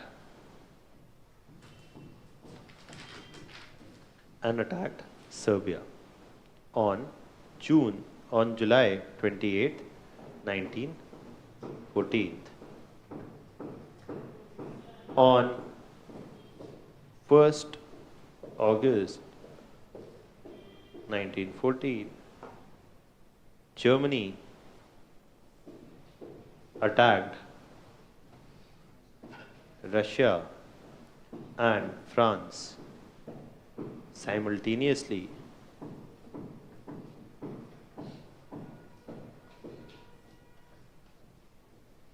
And you see the beginning of World War I. Now,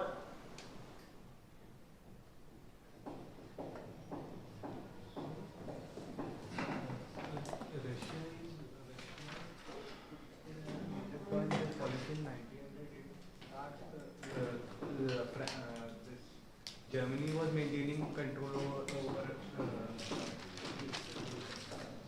Bosnia, and still they were supporting Serbia for their autonomous. Now what is happening? What is happening here in 1914 is that Russia is coming to the rescue of Serbia because Serbia is being attacked by Russia. Serbia is being attacked by Austria and Hungary. Serbia is being attacked by Austria and Hungary, and that is why Russia is coming to support of Serbia. Now it's not on the Bosnian question; it's actually on the Serbian question now. Okay, so that's the thing. Now the next thing that we have to talk about is predominantly the period or is to talk about is the causes of World War I, where we can just simply put them together. One, and I'm not writing them in detail, I've given that in the PowerPoint presentation. I'm just pointing out the broad points. One is the rise of aggressive nationalism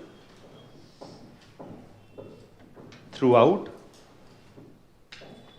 Europe in search of colonies. The second major one, so that's the first major cause. The second major cause is the competing web of interlocking alliances which could easily turn a regional issue into a wider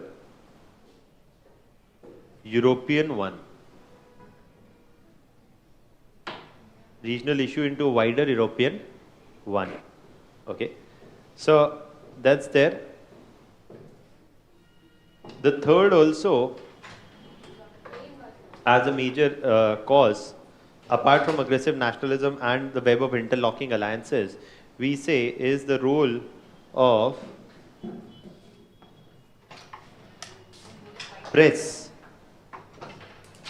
which with its aggressive propaganda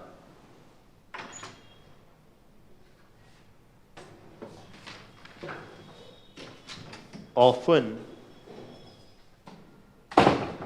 portrayed any talks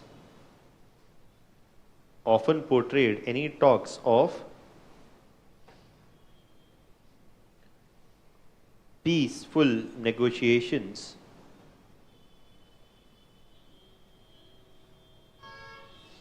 as a sign of weakness, and fourth, we say the immediate cause is the Bosnian and Serbian question,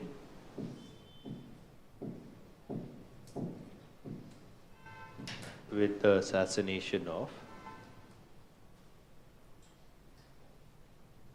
Archduke Ferdinand.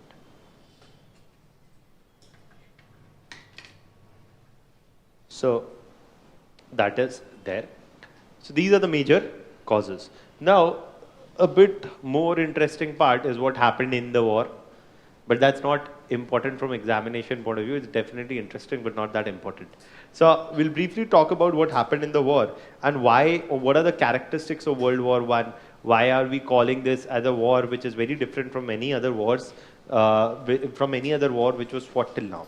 Now, in terms of the war, we say that this was a war which actually involved the whole of Europe, and by implication did involve a number of European colonies also.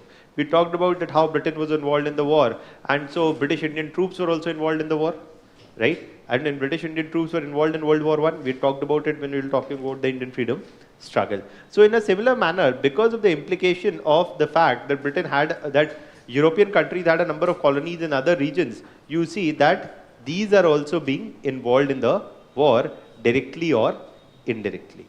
Okay, so that's there. And one of the things is that World War I and II both are called as total wars. Now, why do we call them as total wars? It's predominantly because normally in a war we say that there is a civilian and there is a civilian population and there is a military population. The war is often fought between the militaries.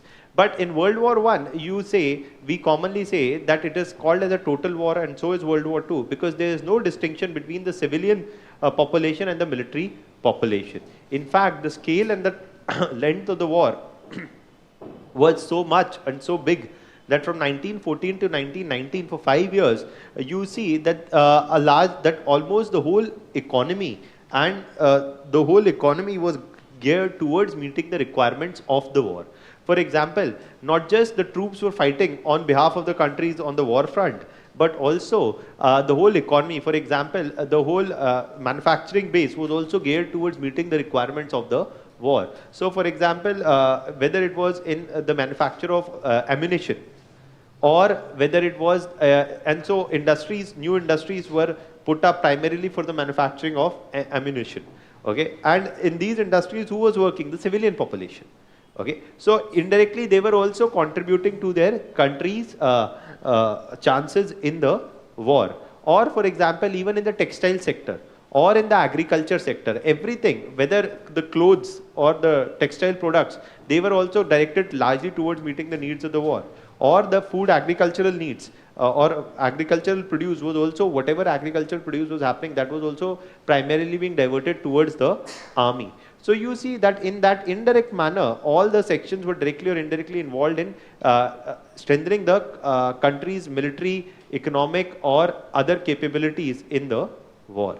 World War I, and that is why this is considered as one of the reasons why it is considered as a total war, that there was no distinction between the civilian and the military affairs.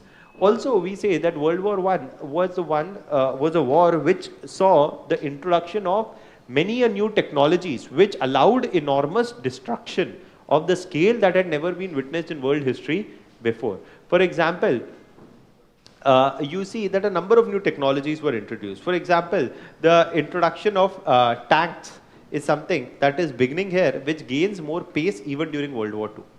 For example, the coming of the chemical gases, okay, or the poisonous gases like chlorine gas, etc. These poisonous gases were also used for the first time during World War I.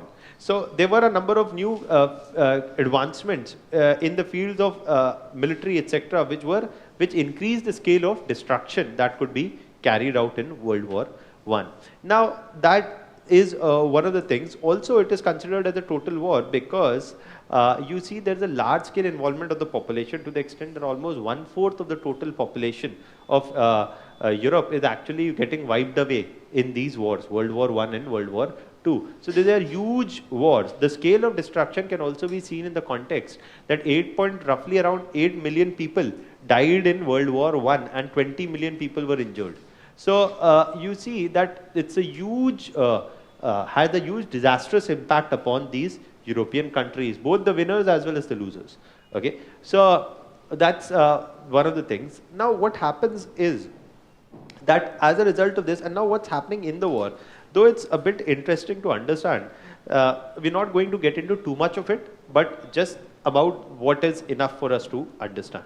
Now, if you look at France, Germany, Russia, and Austria, Italy, which had Germany, France, Germany, Russia, Austria, Italy was also there, but Italy had not sided, though they were a part of the Triple Alliance. Italy had actually switched sides by the time the war broke out, and though it was a part of the Triple Alliance, though Italy was a part of the Triple Alliance, it actually did not support Germany and Austria in the war. Rather, it sided with Britain and France. Okay. Now, what happens in the war is that, and also there is the involvement of, there's also obviously the involvement of Britain. Then there is also in this war the involvement of the Ottomans. Okay.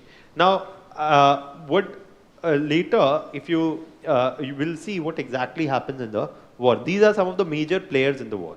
Now, what happens is that when Germany attacked France and Germany attacked Russia at the same point of time, this is like a two-front war that Germany found itself involved in and planning for. So you see that Germany was attacking both Britain and France, and so this was a very daring move, okay, because both France and Russia were not some small states, rather they were big players. Now France and Russia both were big players, and Germany was attacking both of them together. Now, though Russia was, given the fact that Russia was, its weakness had already been exposed in 1904, that it was not militarily very strong and it had still not brought about any major defense modernization. So it was clear to Germany that Russia would probably not be too much of a challenge. Okay, so initially what was drafted was the Schlieffen plan by Germany. So Germany said that we will divide our troops into two parts. A smaller contingent would go to the Russian border, whereas the larger contingent would go to France. So the idea was that a smaller contingent would go to the Russian border, a larger contingent would go to France, and it would quickly defeat France, and after that would move the troops to the Russian border. Until then, the small troops on the east, or small number of troops on the eastern border, will hold their own, and they can do so also because Russia is a vast country. It will take them a lot of time even to mobilize their troops from other regions. Though they had started the mobilization, it would still take them more time to mobilize the troops. So this was the plan, that they would initially quickly undo France and then move the troops on from the western border to the eastern border from the western border of Germany. So whenever we are talking of the fronts of the war, we say that there are two fronts here. Both in World War I and II, we say there are two fronts. One is the eastern front and the other is the western front. We are saying in the context of Germany. Okay. So the aim was to quickly defeat France on the western front and go back on the eastern front. But this was the plan. However, it did not work out exactly this way. To begin with, what happened was that Germany found that it had overestimated that it could easily run over France, which was not the case. And France did hold on for a long period of time. And in fact, the war started in 1914 and lasted till 1919. I've not talked about US. We'll talk about US also in a while. But what happens is, when the war breaks out, Germany attacks France. However, and initially the German attack was successful, and the French government was even pushed, and the Germans had reached almost 130 kilometers in the range of Paris, which was the center. However, from there on, the French started pushing back.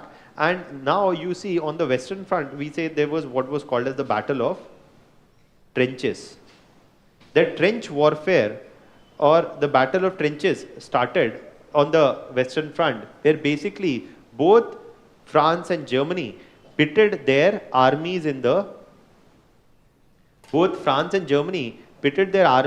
in the region in a manner that in the French territory, the armies of both the countries were facing each other, and both had dug trenches.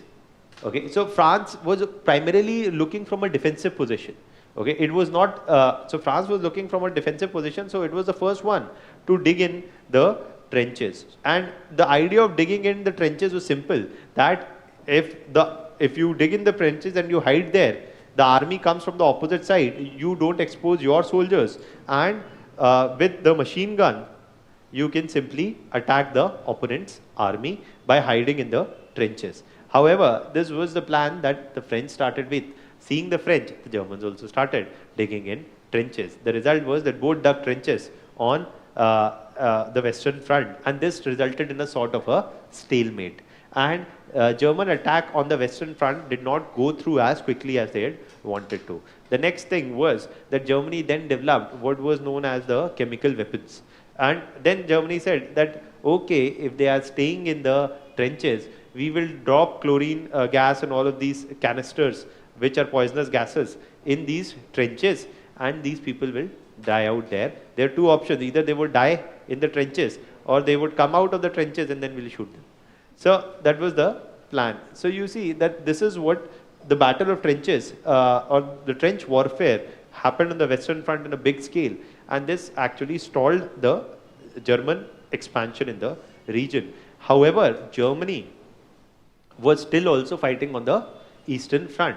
But in the Eastern Front, the Russian army was so bad that Russia could not hold on to its territories, even with when facing the smaller contingent of the German army. And you see that in this war, ultimately what happens is that Germany started entering the Russian territories, and a good portion of Western Russia was taken over by Russia by 1917. And we'll talk about this, that this Russian defeat in World War I also became one of the major reasons for the outbreak of the Russian Revolution. Because the king had the Russian monarch Tsar Nicholas II failed to defend the Russian territories, and the German people and the German public opinion was against involvement in the war and was to reach a peace treaty with Germany. But the Russian king, rather than attempting to find a peace treaty with Germany, actually pushed in even more troops in the war, and he himself fought in the war. And this was enough, primarily because the Russian troops faced immediate reversals. The Russians were in such a bad economic shape that they were not even paying their army on time. And obviously they were technologically inferior to the Germans. The result was that a large number of Russian troops started deserting the king on the battlefield. And this is what eventually results in the Russian defeat here. Another reason for Russian defeat was actually that Germany had joined hands with the Ottomans, and the Ottomans were the ones who were enforcing a naval blockade on Russia. Russia was dependent on import of food grains through two routes. There were only two ways Russia could import its food grains and military supplies also that it needed. It could either import food grains and military supplies through the English Channel, okay, or it could import it through the Ottoman region and through the Black Sea region, to be more precise, Crimea, Black Sea region. And here the Ottomans enforced a naval blockade, and here in the English Channel region also we will see that a naval blockade was enforced on Russia. So Russia as well as Britain. Okay, so we'll talk about naval blockade in the English Channel later, but the Ottomans imposed a naval blockade on Russia. This also became a factor for Russian defeat. Okay, and so Russia is actually getting defeated in 1917. Ultimately, there's a Russian revolution. The monarchy is overthrown in Russia, and Lenin comes to power, who signs a peace treaty with Germany, giving away the Western Russian territories to Germany under the Treaty of Brest-Litovsk. This treaty was signed in 1918 by Germany and Brest Litovsk. So this treaty was signed in 1918 between Germany and Russia. Okay. So, and with which Germany is actually ceding certain territories, a good portion of its western territories to Russia is ceding a good portion of its western territories to Germany. But if this is what was happening, we have not talked that what is happening with Britain.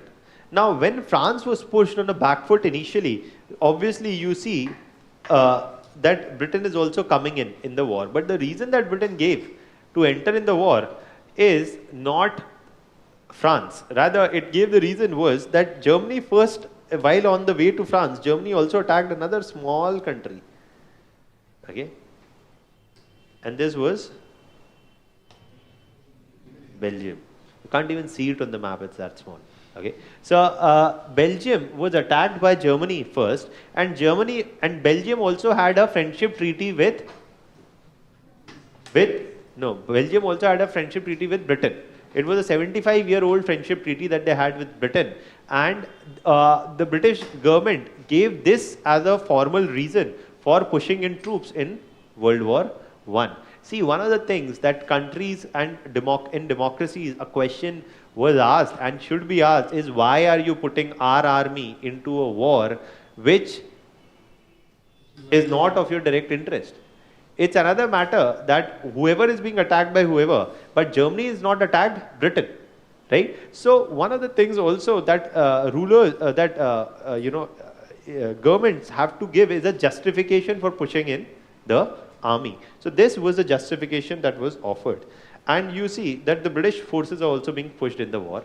Now with British forces being pushed in the war, you see that Germany's anyway had a mattered or wanted to ensure the domination over Europe, and for that the biggest challenge would come from Britain. And for that purpose, Germany enforced a you see is the beginning of enforcement of naval blockades. Firstly, as Britain sent in the troops, Britain imposed a naval blockade on Germany. Basically, Germany was to see Germany. If Germany had to use the naval route, it was if Germany had to use the naval route, it was primarily dependent on using the English Channel. And if it had to import food grains or weapons also, it had to use the English Channel.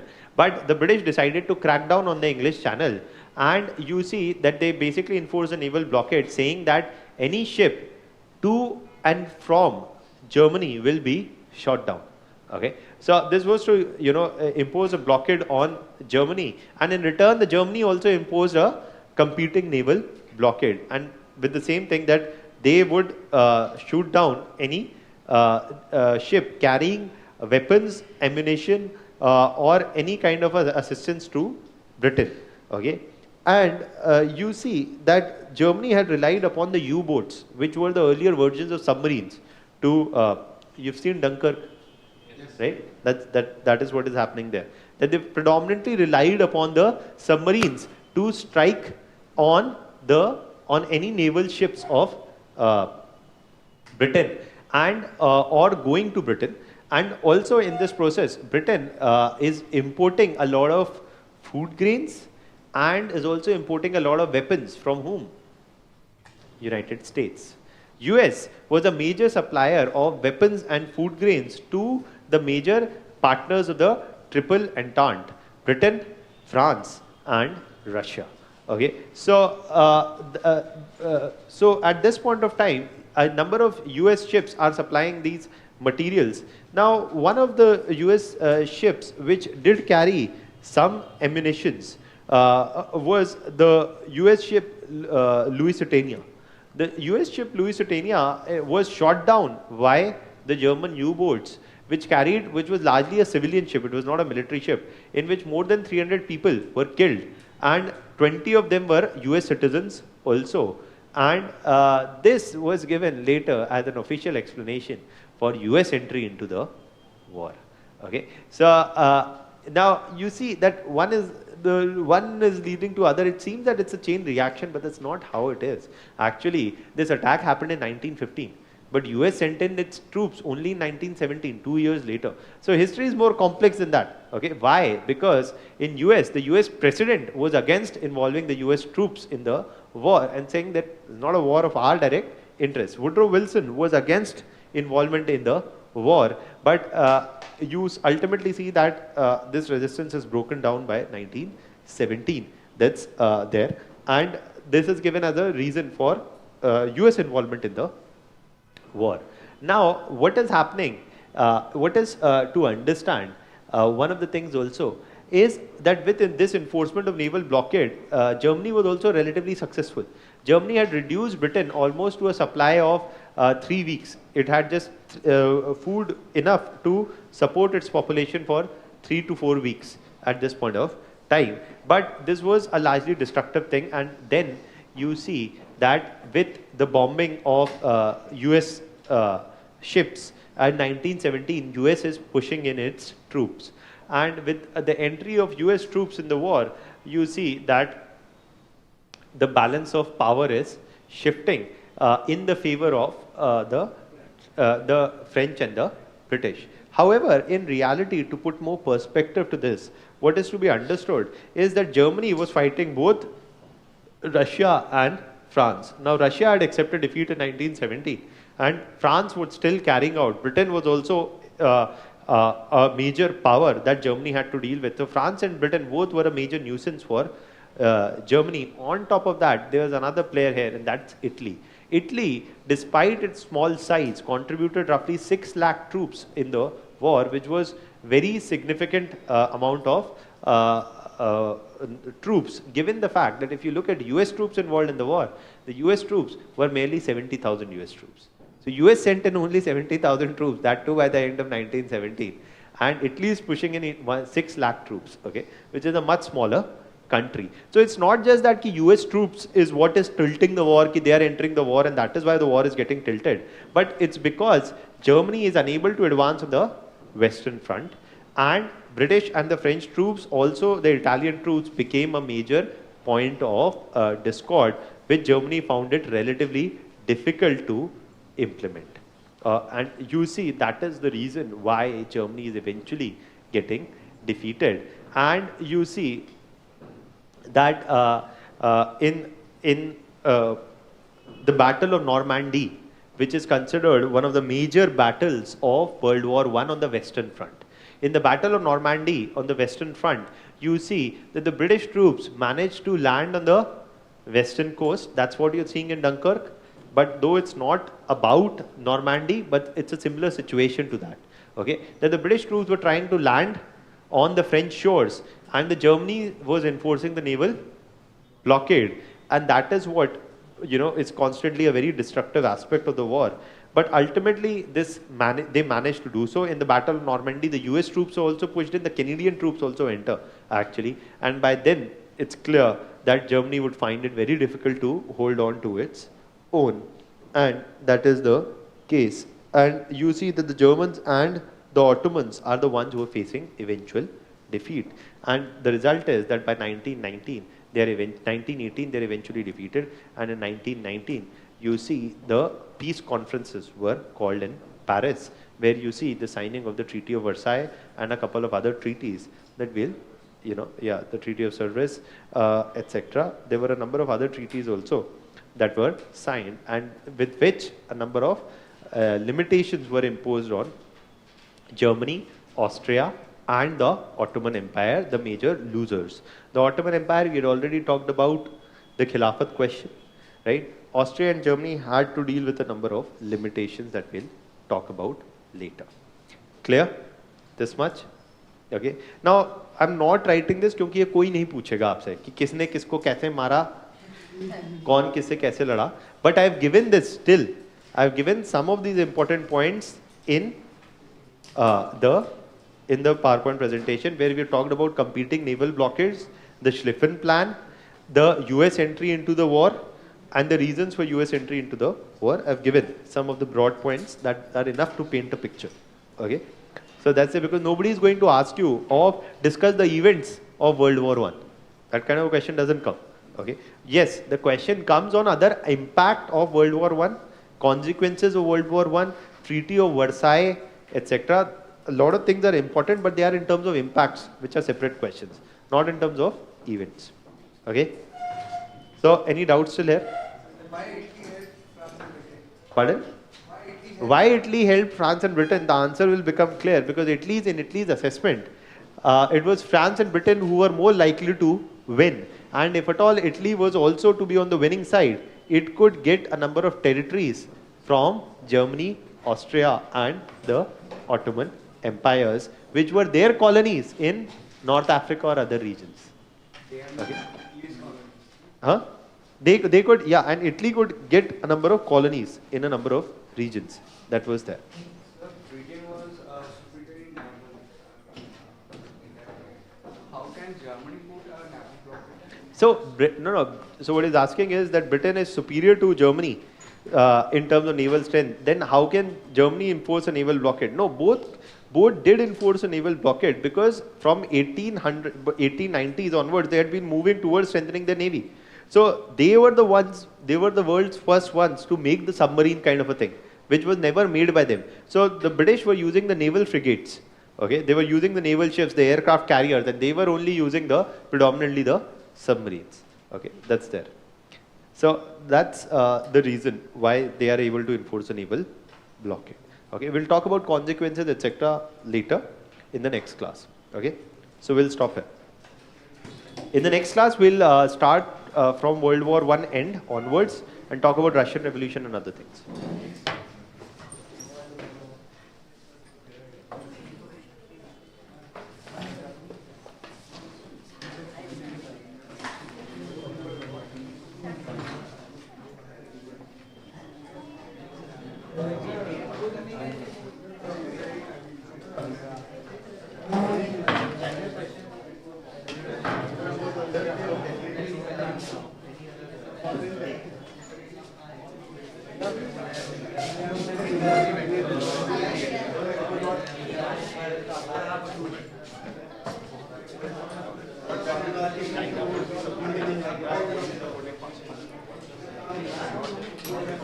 Exam